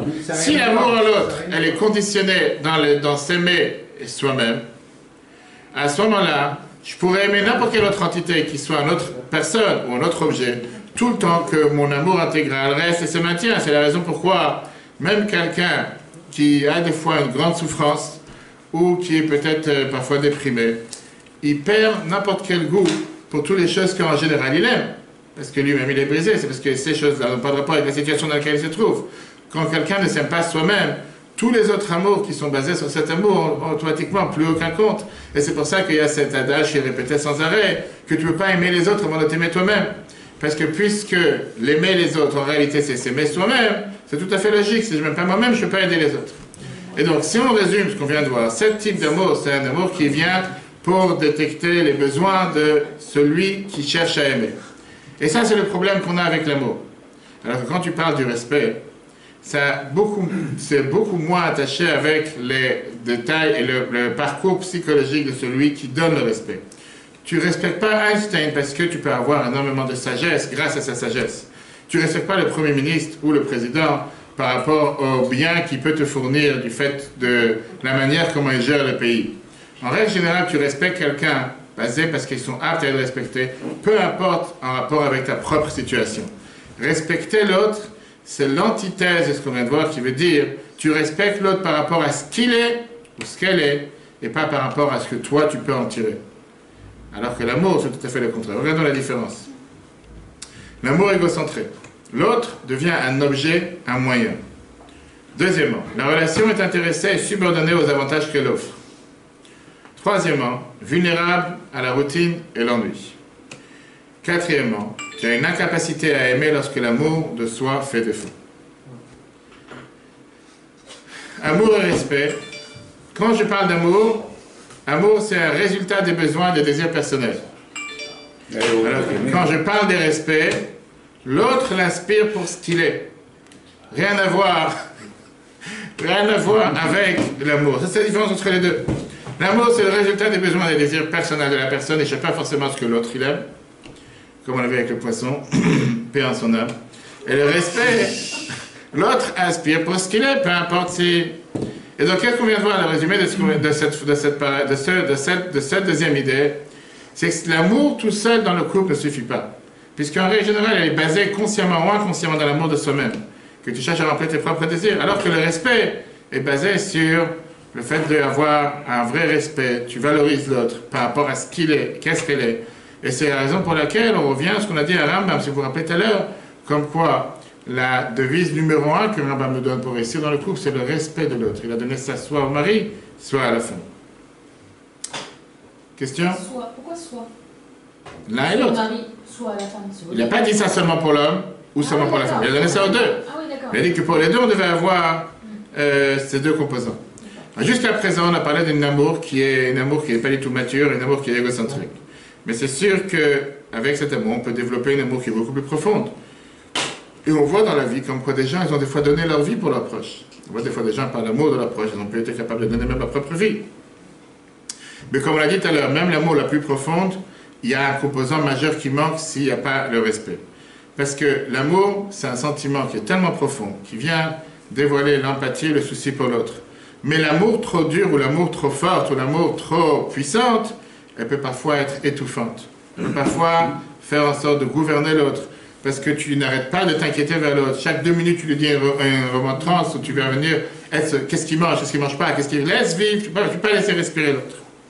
Comme beaucoup de gens connaissent, on dit pour ça que l'amour des fois étouffe. Tu as un parent qui veut le bien de son enfant. Parfois, il va donner des conseils à son enfant parce que c'est pas amour qu'il a envers son enfant, mais l'enfant prend ça comme si c'était... Il est forcé à faire quoi que ce soit.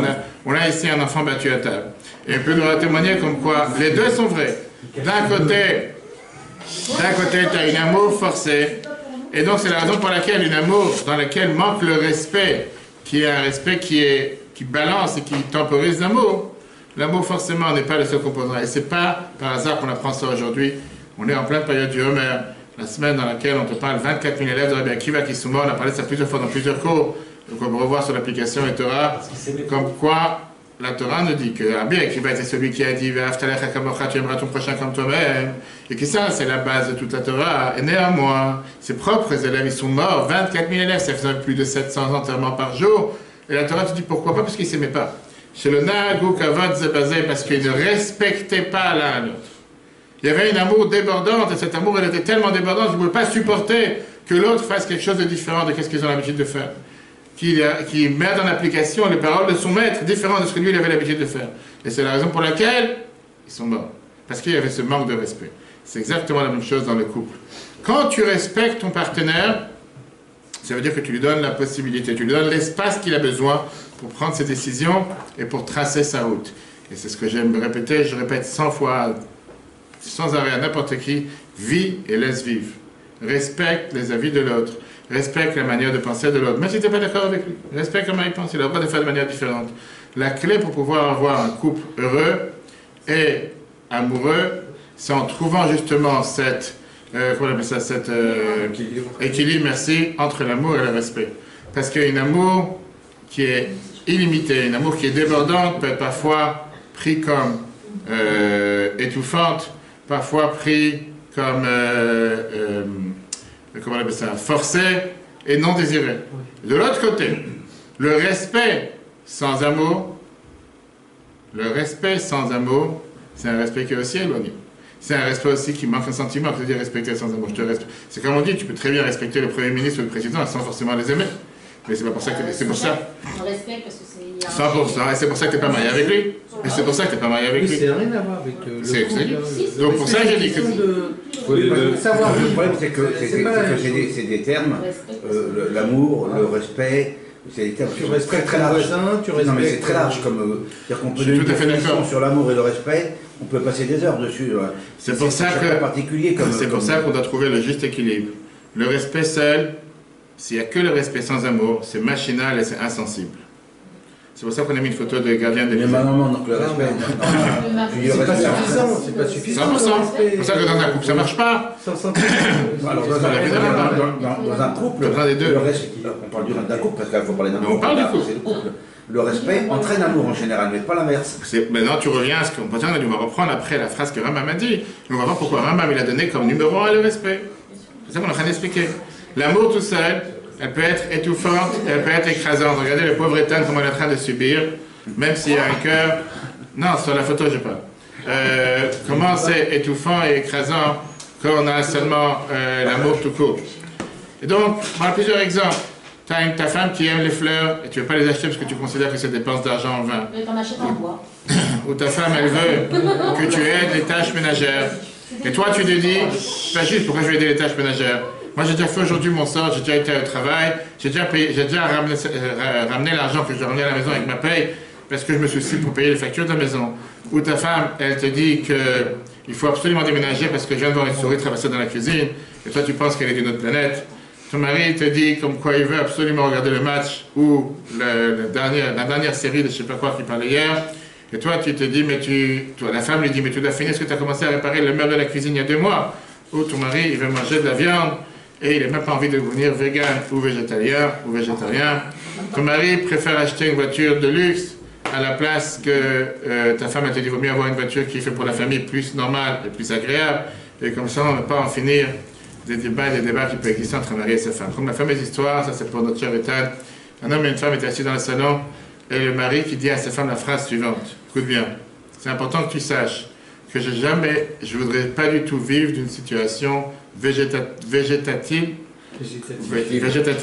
comme une plante, en étant dépendant que ma vie soit dépendante de n'importe quel appareil qui existe.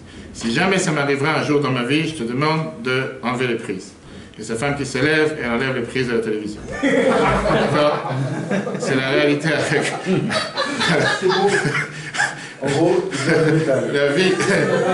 Et aujourd'hui, j'aurais dit, c'est pas seulement la télévision, ça pourrait être la PlayStation, ça peut être Internet, ça peut être beaucoup d'autres choses. Les gens qui pensent qu'on parle seulement jusqu'à 120 ans. Donc l'amour tout court ne peut pas répondre à tous les problèmes. Et en règle générale, parce qu'il y a l'amour, une amour débordante envers le ou la partenaire, tu vas vouloir être têtu qu'il soit d'accord avec toi. Mais non, si tu aimes ton conjoint ou ta conjointe, c'est pas une raison pourquoi tu vas vouloir être d'accord à faire ce qu'elle te demande de faire, même si tu n'acceptes pas de faire. Regardons l'exemple. Imaginez votre conjoint vous demande de faire quelque chose qui vous paraît exagéré et qui vous agace. Comment réagirez-vous? Moi je le fais, mais je râle. Tu fais et tu râles. Ouais. Quelqu'un d'autre? Non, moi aussi. Je le fais, mais je râle d'abord et après je le fais. Tu râles d'abord après je le fais. Ok, il y a beaucoup de râleurs ici. La fin de ce qu'on vient de voir, c'est qu'une amour sans respect peut être étouffante et lourde. Alors que le respect, ça donne la possibilité de prendre des décisions tout seul, même quand on n'est pas d'accord avec l'autre. Et pour pouvoir développer un couple en bon état et en bonne forme, c'est savoir trouver l'équilibre entre le respect et l'amour. Alors maintenant, on va revenir à notre cher Rambam. Vous allez voir que Rambam nous dit qu'est-ce que ça veut dire respecter. Quand Rambam dit tout à l'heure, honorer en pratique, ça signifie quoi? On a vu que Rambam dit que l'homme doit respecter sa femme plus que son corps, et l'aimer comme son corps, et que la femme doit respecter le mari. C'est sûr qu'il parle ici des sentiments qu'on doit avoir l'un envers l'autre. Mais il demande ici quelque chose de concret. Comme tout le monde a dit tout à l'heure, on peut parler des heures sur le respect, on peut parler des heures sur l'amour. Rambam te dit clairement quoi faire, on ne peut pas chercher ailleurs. On a vu la dernière fois, si vous vous rappelez, comme quand on a les 10 commandements. Encore une fois, Dieu ne dit pas qu'il faut aimer tes parents. Et ça répond à Yves. Pourquoi tu ne dis pas d'aimer? Parce que c'est naturel qu'un enfant aime ses parents. De l'autre côté, ce qui pourrait parfois paraître pas naturel, ça serait respecter. C'est pour ça que la Torah te dit de respecter. Regarde donc quel respect la Torah attend d'un enfant envers ses parents. En pratique, dans le texte numéro 6, la Gemara Kiddushin 31b, quelle est la définition d'honorer? Honorer signifie nourrir, prodiguer boissons, vêtements et abris, accueillir et accompagner jusqu'à la sortie. C'est ce que la Gemara te dit par rapport à qu'est-ce que ça veut dire respecter ses parents. Donner à manger, c'est pas forcément que tu dois lui donner ton argent, on parle ici dans l'idée, lui amener à la table à manger quoi que ce soit, lui amener ses vêtements, et l'accompagner jusqu'à la sortie, jusqu'à quand il sort de la maison ou quoi que ce soit. Maintenant, c'est pas forcément de lui choisir la meilleure maison de repos, ou la meilleure EHPAD ou quoi que ce soit, et pas seulement lui envoyer une carte d'anniversaire pour le jour d'anniversaire. Le respect, ça veut dire tout d'abord, si on entend la finesse de ce que la Gemara nous dit, fournir les besoins de celui que tu respectes et t'assurer qu'il reçoit exactement tout ce qu'il a besoin. Maintenant, la plus forte raison qu'on en parle du couple. Qu'est-ce que ça veut dire respecter ta partenaire? Ça s'explique du fait que chacun se soucie de fournir et de s'inquiéter pour les besoins de l'autre. Bien sûr que embrasser, s'enlacer, dire 20 fois par jour « je t'aime mon amour », c'est merveilleux. Bravo. Ça, ce sont des expressions d'amour. Mais si tu vas seulement dire des paroles d'amour, et tu ne vas pas te soucier aux besoins de l'autre, tu ne vas pas t'assurer à fournir ce que l'autre a besoin, à ce moment-là, ça veut dire que tu ne le respectes pas. Respecter, ça ne veut pas dire « oui Seigneur, s'il vous plaît, entrez au... » C'est pas ça qu'on parle. On parle dans la réalité. Respecter, vraiment, c'est-à-dire fournir à l'autre ce qu'il a besoin. Dire « je t'aime » à longueur de journée. Et que quand elle te demande quoi que ce soit, il te demande quoi que ce soit, tu fais comme si tu as une sourde oreille. C'est-à-dire que tu ne respectes pas la personne. Et ça revient à ce qu'on a dit tout à l'heure par rapport au sentiment d'amour et respect. L'amour, au final, c'est quelque chose qui dépend de moi-même, parce que moi j'ai besoin de ce que j'essaie de me fournir pour moi-même. Alors que le respect, c'est ce que je cherche à fournir à l'autre. Les besoins de l'autre, la particularité de l'autre, la spécificité de l'autre. Et quand tu as un couple dans lequel le mari, il aime les oignons à chaque plat, et la femme est contre les oignons par exemple, une femme qui respecte son mari, c'est qu'elle sait que, même si elle n'aime pas, elle va dire, puisque c'est lui, c'est ce qu'il désire, ça lui fait plaisir, je vais faire ce qui lui fait plaisir. Ça veut dire qu'elle doit souffrir à cause de ça. Je prends un exemple banal. Je n'ai pas obligé de manger, non, je peux juste regarder. Tu veux même des faux. Mais je dis, c'est un détail. Et c'est ce que j'ai dit, quand tu peux dire de nouveau, que je t'aime, mais quand la personne te demande quoi que ce soit, tu dis, écoute, je ne suis pas là, j'ai quelque chose d'autre à faire. Tu ne respectes pas la personne. Donc la première demande que Rambam nous a dit qu'on a vu tout à l'heure, pour le mari et la femme, c'était par rapport au respect. Respect plus que l'amour, c'est la base pour l'harmonie du couple. Si on récapitule ce qu'on vient de voir, la manière la plus concrète pour respecter l'autre, c'est de fournir à l'autre ce qu'il a besoin et de s'assurer qu'il reçoit ce qu'il a besoin. Maintenant, on va voir des stéréotypes, chers amis, vous allez voir, on va beaucoup rire. Des stéréotypes très intéressants par rapport à ce qui est la différence des genres entre le mari et la femme. Parce que ce qu'on a vu jusqu'à présent, c'est qu'un composant important dans le couple, pour avoir un couple en bon état, c'est de se soucier et de donner à l'autre les besoins de l'un à l'autre, de fournir les besoins de l'autre. On a vu que le respect, c'est un composant énormément important, pas seulement dans le couple, mais dans la vie en général. Néanmoins, dans le couple, c'est doublement important, parce qu'on sait que les hommes et les femmes sont généralement totalement différents.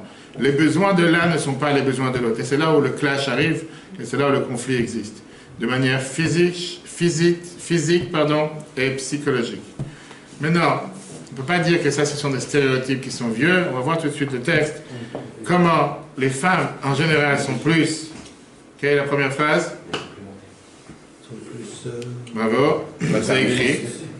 Altruiste. D'accord. empathiques, attentives, sensibles, alors que les hommes, en général, sont beaucoup plus compétitifs, confiants, téméraires, dépourvus d'émotions. On l'a dit en général. On l'a dit en général. Il y a toujours des cas qui sont en dehors de la norme. Regardons qu'est-ce que John Tierney nous a dit, docteur et journaliste qui a travaillé pour le New York Times depuis 1990. Et il a beaucoup écrit sur la science, la technologie, l'économie et les questions environnementales. Regardez ce qu'il dit. Rapide. Texte 7, page 48. Quand les hommes et les femmes passent des tests de personnalité, certains des vieux stéréotypes de Mars et Vénus ressurgissent.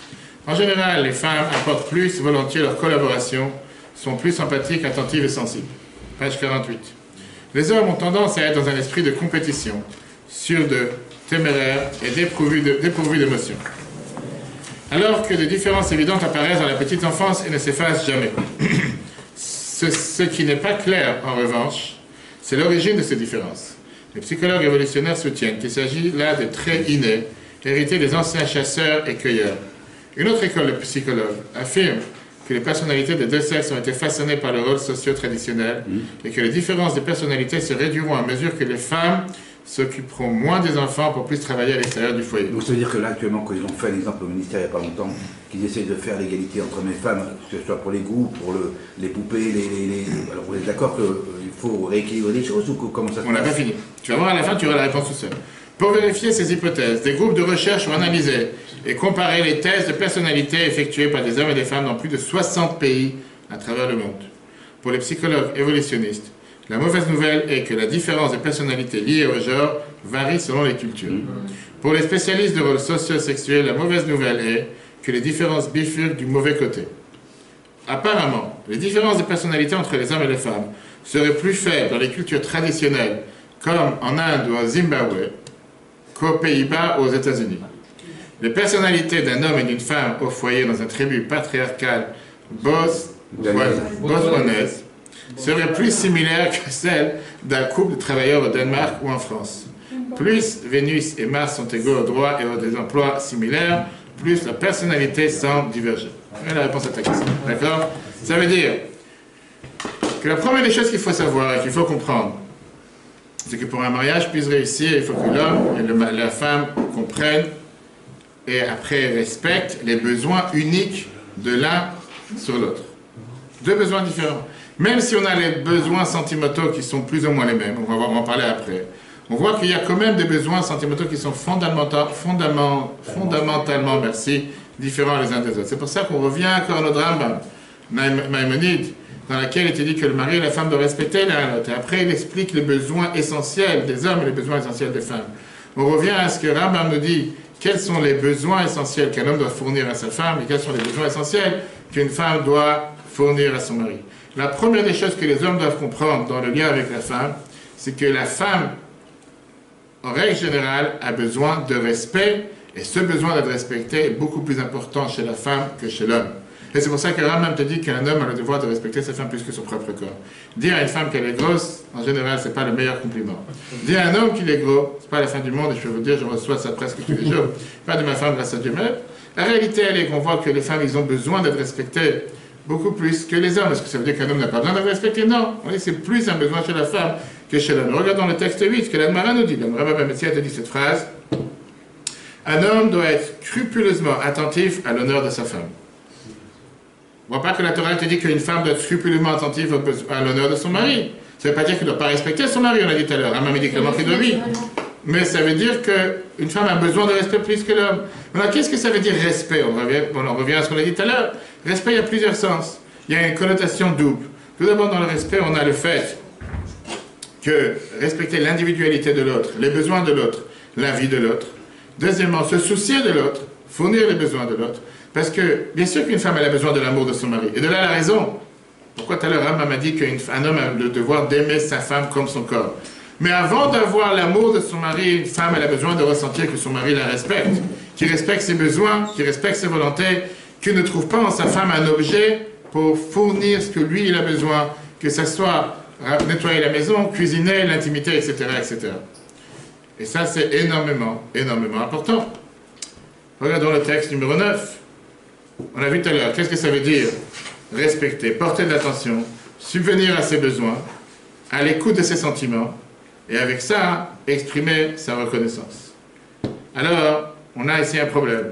Parce que si on regarde le texte numéro 9 de Christine Mickelson, il dit que les recherches et les soutiens sociaux 49 et les mariages ont démontré à maintes reprises que le soutien affectif d'un conjoint est un facteur prédictif d'un plus grand épanouissement conjugal et d'une faible présence de conflits conjugaux.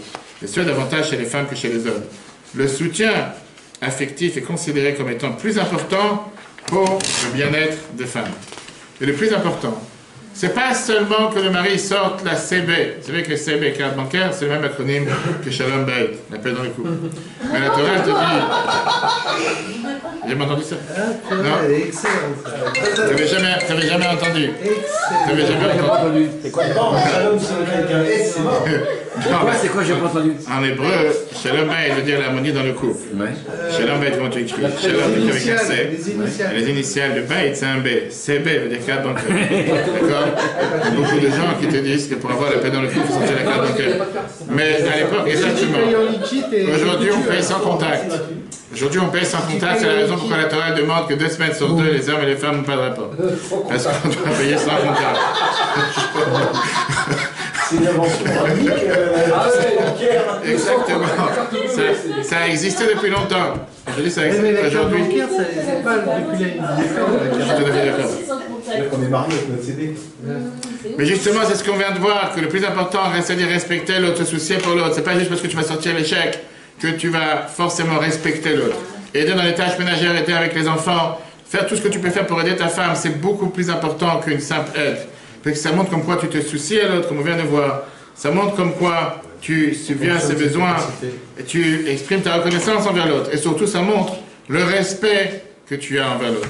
Bien, le Rambam, il te dit que pour respecter sa femme, tu dois respecter sa femme plus que respecter soi-même. Ça montre quoi?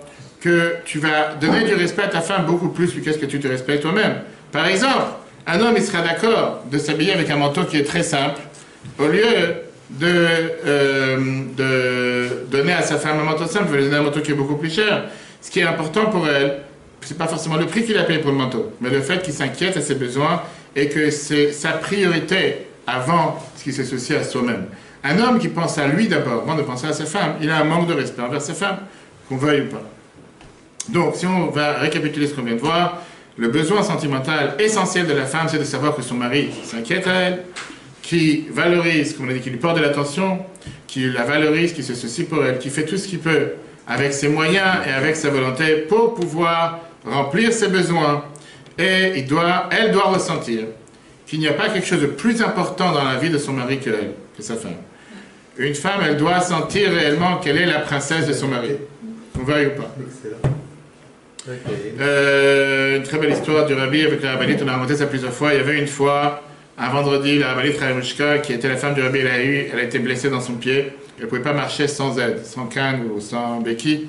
Elle a demandé à un des aides de la maison, qui était le Chesed al-Vashtem, de ne pas faire savoir au rabbi qu'elle s'est blessée, parce qu'il ne voulait pas causer au rabbi de la peine.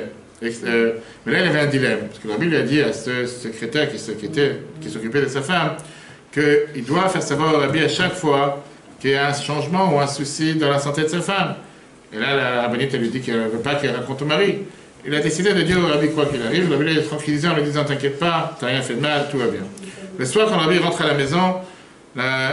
Al-Vashtam voit que il a entendu comme quoi la rabbinite raconte au rabbi que puisqu'elle avait faim, donc elle a demandé au rabbi Al-Vashtam ce vendredi soir de faire qu'il douche pour elle, et elle s'est déjà lavé les mains pour faire motzi, comme ça elle a besoin de se lever après qu'il douche, etc.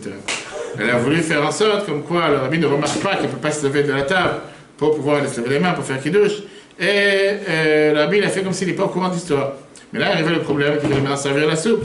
En règle générale, la rabbinite, elle avait l'habitude de servir la soupe, Shabbat, vendredi soir à table. Et c'est elle qui amenait la soupe directement au mari. C'était une manière de s'occuper de son mari. Et là, elle ne savait pas comment elle allait s'arranger. Parce que là, il faut qu'elle se lève. Et si elle se lève, le rabbi va remarquer qu'il y a quelque chose. Elle n'est pas forcément au courant. Donc le rabbi a compris la situation. Le rabbi a commencé à chanter une chanson qu'on chante à chaque fois dans le repas de Shabbat à Zamer Bishvachin. Et c'est une chanson qui dure 5 minutes. Mais elle a chanté avec les yeux fermés, comme s'il est concentré dans la chanson. Et en attendant, la rabbinite, elle a montré au rabbi Bashtam, va rapidement à la cuisine, va amener l'assiette de la soupe, que le rabbi ne remarque pas. En demandant, les deux, ils ont soi-disant joué le jeu et gardé le secret. Combien de leçons on peut apprendre de ça, du respect mutuel qu'il y avait entre le rabbi et sa femme? Énorme. En tout cas, jusqu'à présent, on vient de voir que pour que le couple réussisse, l'homme et la femme, les deux doivent reconnaître et respecter les besoins uniques qu'il y a chez l'un comme chez l'autre. Le besoin sentimental essentiel chez la femme, c'est de savoir que son mari la respecte à elle et ses besoins. Et de voir comme quoi elle est la top priorité, comme on dit. La priorité numéro 1 chez son mari. Et pour ça, lui, il doit détecter ses besoins et la respecter. Alors, qui est le boss dans la maison? Maintenant, on va voir, parce qu'on ne va pas parler que des femmes quand même. On va voir quels sont les besoins du mari. L'homme, il a besoin de ressentir qu'on s'appuie sur lui, sur ses capacités. Il a besoin de ressentir qu'il est capable de pouvoir fournir la famille, de s'occuper de sa famille, de montrer le chemin pour la famille. Il a besoin d'avoir cette confiance en soi, qu'il a ce respect, comme on a dit tout à l'heure, ce respect comme un roi, alors que la femme, elle a besoin de ressentir qu'on s'inquiète à elle et qu'on se soucie pour elle. Lui, il a besoin de ressentir qu'il est responsable, compétent, capable de gagner sa vie, capable d'agir en bon père de famille. Et avec ça, on peut avoir l'équilibre entre les deux. Et là, on va comprendre dans le texte 10, page 50, pourquoi dans le Tanakh de Eliyahu, c'est écrit « Tu n'as pas une femme vertueuse. Une femme vertueuse, c'est celle qui accomplit la volonté de son mari. » Comme on l'a vu tout à l'heure par rapport au New York Times. Et vraiment, on dit les choses telles qu'elles sont, qu'on comprenne ou pas. C'est la nature masculine qui existe. Une femme intelligente qui veut vouloir avoir un mariage épanoui, elle va pouvoir agir de la sorte. C'est pour ça que Rambam, peut-être, il a dit tout à l'heure les phrases de manière qui paraît un peu bizarre. Quand on réfléchit par rapport à ce qu'on vient de dire, on voit que peut-être qu'il n'a pas utilisé ce qu'on appelle politiquement correct phrase, mais en réalité, là. Maintenant, on va voir le prochain tableau, je vous garantis. Que si on voit le prochain tableau, ne sautez pas au milieu, on saute à la fin du tableau si vous voulez. On va voir comment améliorer notre couple. C'est un livre qui est sorti très riche. Comment améliorer notre couple sans en parler. Ce livre, il a été écrit par une femme qui s'appelle Patricia Lev et Stevenson. Elle écrit deux listes. Qui sont les listes? Une seconde, je vois si le tableau il est ici. Non. Oui, d'abord un résumé de ce qu'on vient de voir, avant de passer au tableau. Les besoins différents. Femme, elle a besoin d'être respectée, aimée et considérée. L'homme, il a besoin d'avoir le sentiment d'avoir de confiance, capable et responsable. D'accord? Si vous voulez, après, je vous les imprime tous ces slides. Oui. Avec grand plaisir. Alors, qui est le vrai patron? Voilà, on a vu ce qu'on a vu tout à l'heure, que c'est l'habitude des hommes. Juste voilà. Mais il va te les imprimer, il a dit. Exactement. Patrick. Après, c'est ce que je les imprime. Non, mais il a mis. Ok. Voyons la suite, chers amis. Qui est le vrai patron? On a vu tout à l'heure, c'est l'habitude des hommes de suivre l'initiative des femmes, c'est écrit dans le piquet de Rabbi Eliezer. On va arriver là. Alors, regardez. Regardez maintenant, chers amis, les tableaux, on va passer rapide parce qu'il est en avance. Regardez le tableau très riche, page 51.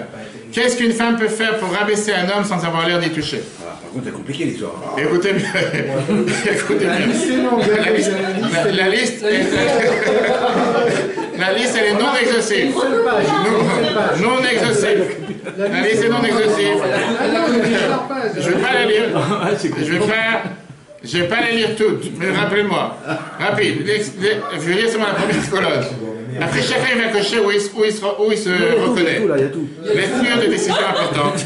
On avance. Alors, le privé d'aide, corriger ce qu'il dit, remettre son jugement en question, donner des conseils non sollicités, ne pas tenir compte de ses conseils, sous-entendre un sentiment d'infériorité, faire des demandes irréalisées de son temps et de son énergie, surréagir, ignorer ses besoins, se concentrer sur ce qu'on n'a pas obtenu plutôt que l'inverse, être avare d'éloges, user d'un ton cassant, s'occuper des autres plutôt que de lui, contrarier ses désirs, adopter une attitude condescendante, l'insulter, dénigrer son travail, mépriser ses centres d'intérêt, critiquer sa famille, l'ignorer, surinterpréter ses propos, faire des comparaisons, ne pas le prendre au sérieux, se complaire dans la nombrilisme, attendre qu'il vous rende heureuse, passer par le jeu au lieu de tu qui tue, globaliser, généraliser, jouer au psy, projeter votre insatisfaction sur lui, tout savoir et détenir la vérité absolue, lever les yeux au ciel, fusiller du regard, être sarcastique, ridiculiser, proposer une meilleure façon de faire, lui demander de vous décrocher la lune, le critiquer devant les autres, lui donner l'impression qu'il ne compte plus pour vous. C'est énorme. C'est un guide pour divorcer. C'est énorme.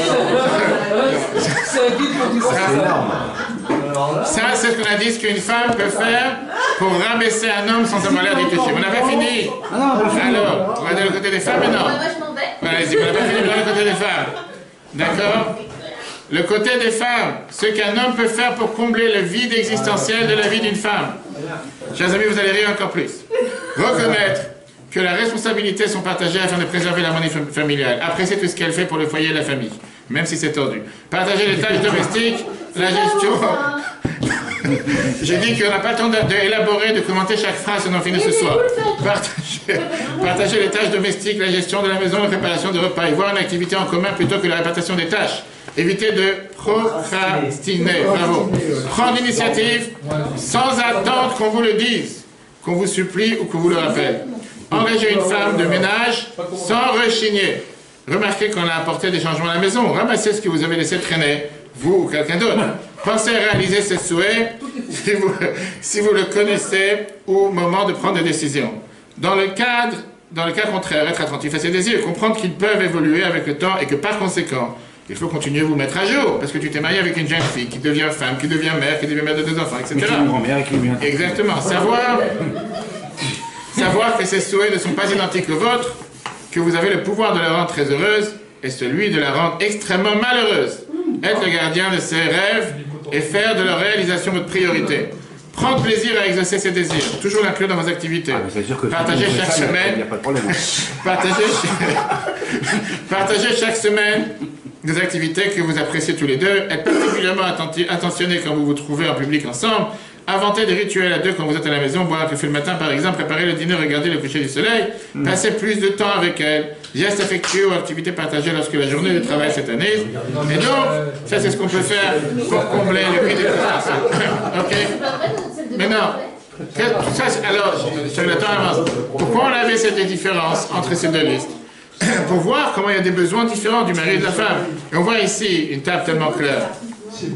On voit que le problème qu'il y a chez la femme, c'est de donner à son mari de ressentir qu'il n'est pas compétent, pas de confiance, qu'il n'est pas en contrôle, etc. Alors que l'homme, lui, on lui demande de faire ressentir à sa femme qu'elle ressente qu'on la respecte, qu'on se soucie à elle, de valoriser tout ce qu'elle fait, de prendre sa tâche à la maison, etc. Et on voit ici en réalité que ces deux phrases, ces deux tables sont exactement ce que Rambam il a dit tout à l'heure.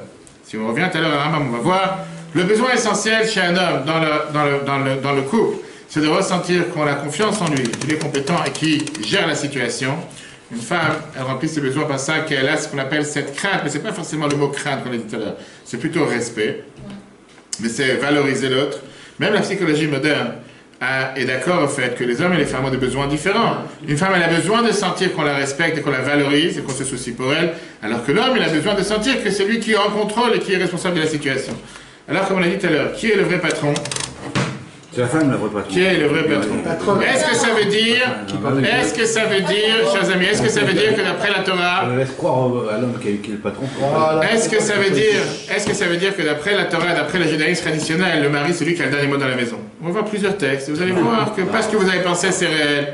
On va voir que quelques jours avant que Dieu se dévoile à Mont Sinaï, on va voir ça si Dieu veut dans quelques semaines avec la fête de Shavuot, Dieu il montre et il demande à Moshe de donner la Torah d'abord aux femmes et après de donner aux hommes. Pourquoi Dieu demande de donner la Torah d'abord aux femmes et après aux hommes?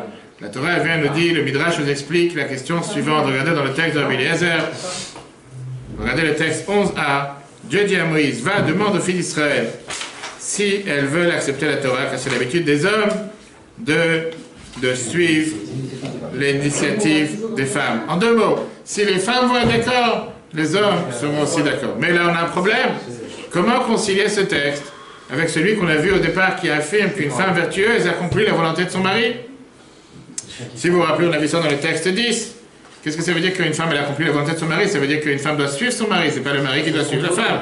Et on va voir qu'en réalité, il n'y a pas de contradiction, parce que les hommes ont le devoir de sentir comme quoi on respecte leurs pensées, on se considère avec leurs pensées. Et une femme intelligente, elle sait comprendre quel est le besoin de son mari, mais on va tout de suite voir que c'est pas seulement qu'elle respecte la volonté de son mari, c'est qu'elle forge la volonté de son mari. De façon de couple, lorsqu'il y a dans un couple 2 personnes qui n'ont pas de la même nature, sur un point de vue intellectuel, il y a une personne qui l'emporte sur l'autre parce qu'elle arrive à convaincre davantage ou l'amener à ses propres idées. Non. Donc là, vous n'avez pas de sentiment, parce qu'on va voir les sentiments là. Non. Il y a aussi le côté, comment dire, raison. 100%. 100%. Alors regardez. Oui. Regardez qu'est-ce que ça veut dire le mot osa. Qu'est-ce que ça veut dire qu'une femme fait la volonté de son mari? Quand on voit le texte, on va voir qu'en réalité, le Maguide de Koznitz nous dit comme quoi le mot osa, accompli, fait, il y a deux sens. Il y a la femme vertueuse et celle qui accomplit la volonté de son mari. On va dire que c'est une brebis qui suit exactement ce que son mari veut, sans distinction. Mais ce n'est pas le seul sens. Et là, on voit que le mot osa va aussi dire autre chose, créer, façonne. La femme vertueuse est celle qui fait naître la volonté chez son mari. Qu'est-ce que ça veut dire qu'elle fait naître la volonté? C'est elle qui est capable de pouvoir forger cette idée. Exactement. Et donc, comment concilier le texte? Regardez dans la page 53 qui postule que l'habitude des hommes est de suivre l'initiative des femmes. Avec le texte dit qu'on a vu qui affirme qu'une femme vertueuse accomplit la volonté de son mari. Regardez en bas. Une femme vertueuse accomplit la volonté de son mari, c'est-à-dire qu'elle fait naître la volonté chez son mari. Et donc, une femme intelligente, elle est capable de détecter le besoin de son mari en termes d'autorité, en termes de quelqu'un qui est en contrôle. Elle respecte ce besoin-là. Mais ce n'est pas seulement qu'elle fait la volonté de son mari, elle va être capable de pouvoir forger la volonté de son mari, comme elle a façonné la volonté de son mari, sans lui faire perdre son autorité. Donc si on résume, malgré que les femmes ont le besoin de malgré que les hommes ont le besoin de sentir et de respecter, qu'on écoute leurs avis, les femmes ont un rôle de pouvoir créer et façonner cet avis. Une femme intelligente, elle est capable de pouvoir former et, comme on était là, façonner, créer ses besoins chez son mari de manière raffinée, qui ne l'oblige pas à perdre son autorité. Il nous reste quelques points qu'on n'a pas fini, chers amis, dans les 5 minutes qui nous restent. Et là, on va voir comment la première question, pourquoi Rambam n'a pas demandé que la femme doit aimer le mari? On a vu tout à l'heure. Ah oui. D'accord? Alors qu'il demande à l'homme d'aimer sa femme. Ah oui. Est-ce que ça veut dire que l'amour de la femme envers le mari n'est pas important? Peu importe ce qu'on va répondre, ce n'est pas écrit dans le texte. On peut fixer qu'un amour mutuel, c'est une base solide pour le couple. Même si Rambam ne dit pas que la femme doit aimer le mari, on peut donner deux raisons à ça. Ou parce que même si le mari a besoin de l'amour de sa femme, ce n'est pas un de ses besoins basiques. Parce qu'un homme, il a besoin de l'amour, mais ce n'est pas comparable avec ce qu'il a besoin comme respect ou parfois être valorisé ou crainte. C'est pour ça que Rambam, quand il veut minimiser dans les phrases, parce qu'il est en train de faire un résumé de toute la Torah, comme on l'a dit tout à l'heure, il essaie de te donner les bases fondamentales dans lesquelles les femmes doivent se focaliser pour avoir un meilleur couple. Bien sûr qu'une femme a le devoir de respecter son mari, mais c'est tellement intuitif chez la femme, c'est tellement inné chez la femme que tu n'as pas besoin de lui donner cet ordre de vouloir aimer son mari. Ça a été prouvé dans toutes les études qui ont été faites jusqu'à présent, que les femmes, naturellement parlant, ils cherchent à vouloir, naturellement de leur nature, ils cherchent à vouloir s'associer, ils cherchent à vouloir être en contact, ils cherchent à vouloir aimer. Ils n'ont pas besoin qu'on leur dise tu dois aimer ton mari. C'est quelque chose qui est totalement naturel. Il ne doit pas chercher le sentiment chez sa femme. Oui, la Torah, le Rambam dit que oui. Parce que chez l'homme, pas forcément qu'il va chercher le respect autant qu'il cherche. Pas forcément qu'il va chercher l'amour autant qu'il cherche le respect. Non, on parle d'amour. Il ne va pas forcément chercher l'amour autant qu'il cherche le respect et la crainte. Et le deuxième point, c'est qu'il y a ici quelque chose qui dérange. Pourquoi Maïmonide prescrit l'homme? Il ne lui imposera pas une crainte excessive, il ne laissera pas transparaître la tristesse ou la colère. Regardons qu'est-ce que notre cher tout à l'heure écrivain Patricia Love continue. On dirait qu'elle a pris ça exactement de Rambam. Regardez comment c'est très riche cette phrase. Regardons dans la page 54. Tout le monde nous suit. La forme de solitude la plus angoissante pour une femme se fait probablement ressentir lorsque la personne auprès de lui, auprès de qui elle chercherait naturellement du réconfort, représente une menace. L'éventuelle brutalité et les coups de sang d'un homme peuvent effrayer les femmes.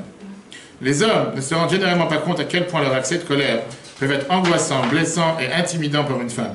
Même lorsque leur colère n'est pas dirigée contre leur compagne, leur attitude n'en est pas moins effrayante.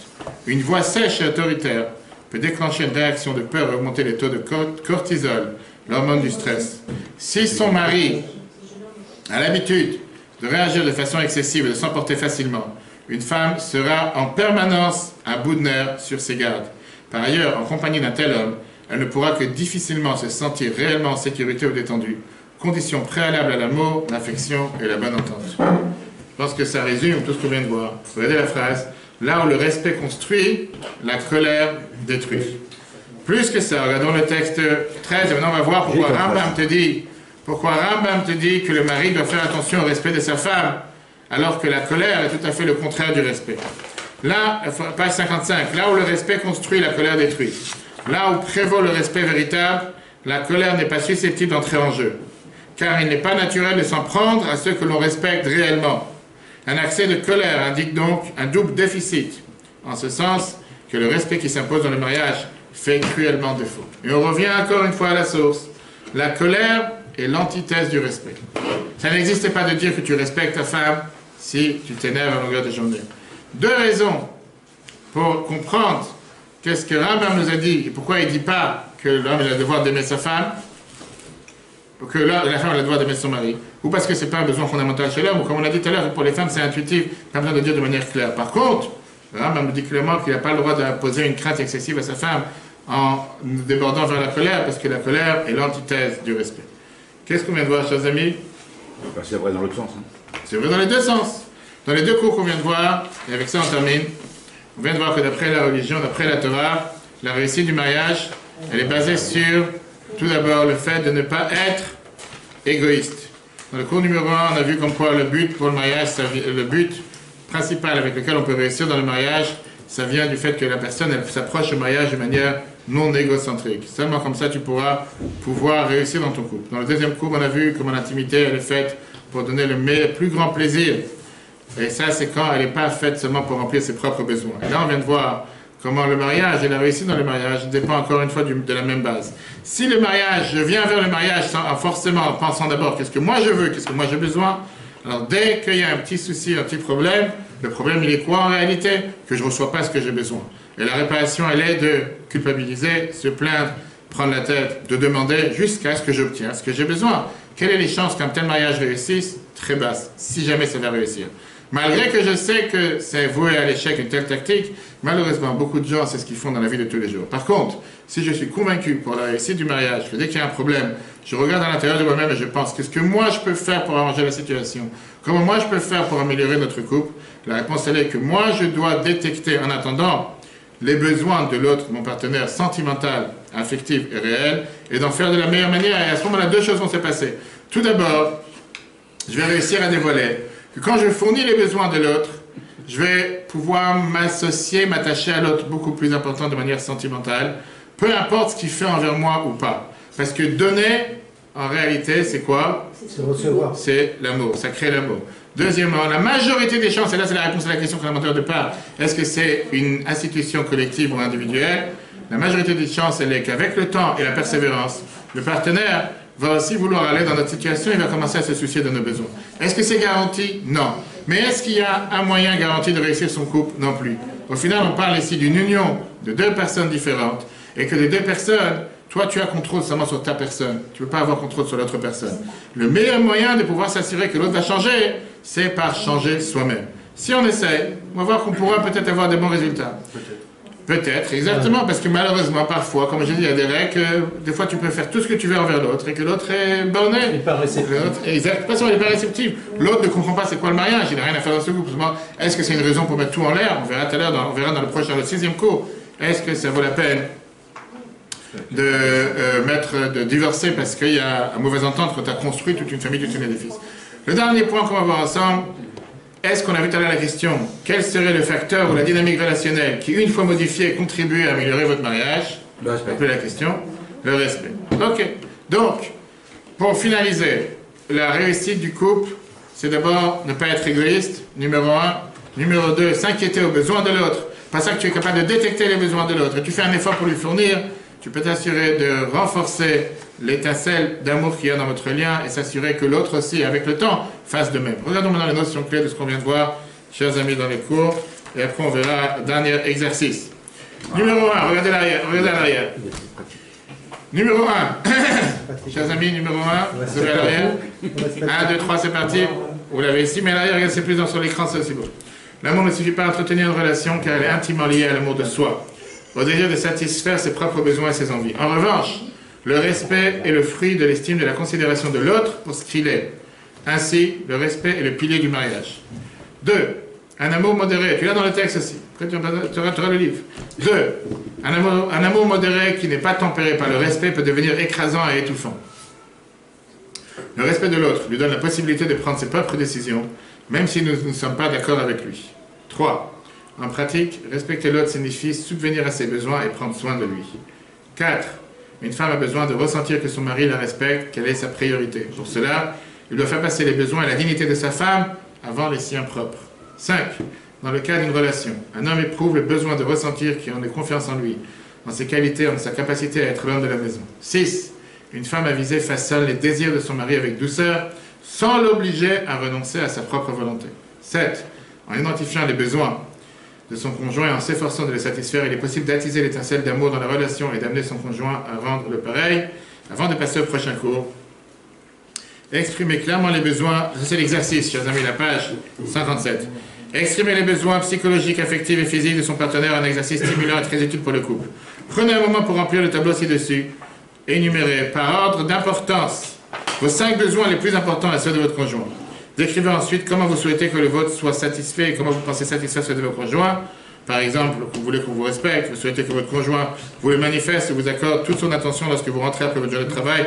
Demandez à votre conjoint de compléter également ce tableau et je vous garantis que vous allez découvrir des surprises. Une fois que vous aurez fini le tableau, comparez ensuite votre tableau à celui de votre conjoint. Cela devrait être une expérience particulièrement enrichissante. Vous découvrirez que peut-être les besoins de votre partenaire sont très différents de ceux que vous imaginez. Deuxièmement, même si vous avez énuméré une partie ou la totalité des besoins de votre partenaire, l'ordre des priorités peut être inexact. Et 3, la façon dont vous répondiez à ses désirs, besoins ne correspond pas à ses attentes. Je dis, si vous voulez la copie, je vous donnerai la copie. Et comme ça, vous pourrez le faire à la maison, chacun pour soi, c'est très riche. Là, vous parlez du cas où il y a même une femme tout seul, mais il y a trop de paramètres, parce qu'il y a les enfants, donc il faut les élever avant dans le même sens. Non, mais je veux dire, après, il y a les parents et les beaux-parents, d'accord. Il faut également que l'un et l'autre, comment dire, oui, mais là, on parle d'accord. En fait, là, c'est délimité au couple, mais... C'est le couple. Il y a le couple des femmes. On a vu ça dans les premiers cours.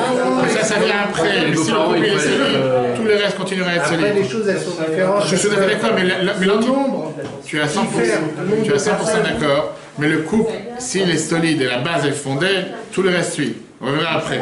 Oui, mais le travail n'est pas à faire... de la même manière.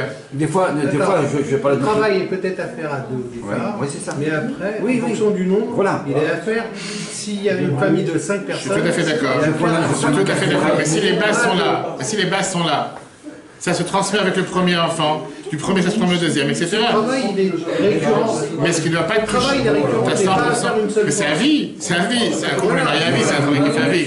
On va prendre un cas concret, d'accord. Et moi, je suis pas content. Avant d'avancer la question, chers amis, le cours sera en replay sur l'application Etora, ETERAH, sur Google et Apple. Je voulais juste rappeler, le prochain cours, dimanche matin, le cours aujourd'hui est dédié à la mémoire de mon grand-père, Meir Ben Yitzhak, et le cours de la semaine prochaine est encore plus enrichissant d'aujourd'hui. Devenir une meilleure moitié, qu'est-ce qu'un match? Quand même, un match ça veut dire un homme. On va voir, le mariage peut... en yiddish. Le mariage, écoutez le thème du cours de la semaine prochaine, au monde de niveau. Messieurs, mesdames, alors, le mariage peut exacerber le meilleur comme le pire. En effet, la vie de couple nous permet d'affronter la réalité de nos défauts. Ainsi, elle se mue en un véritable tremplin et nous conduit à révéler une grandeur d'âme que nous n'avons jamais soupçonnée. Et donc, c'est ce qu'on va voir la prochaine fois. Qu'est-ce que ça veut dire être un homme? Qu'est-ce que ça veut dire gérer son couple? On verra ça merveilleusement la semaine prochaine. Le mariage au service de la grandeur d'âme. On va couper le live. Et je vous remercie à tous pour votre attention. Au passionnant débat.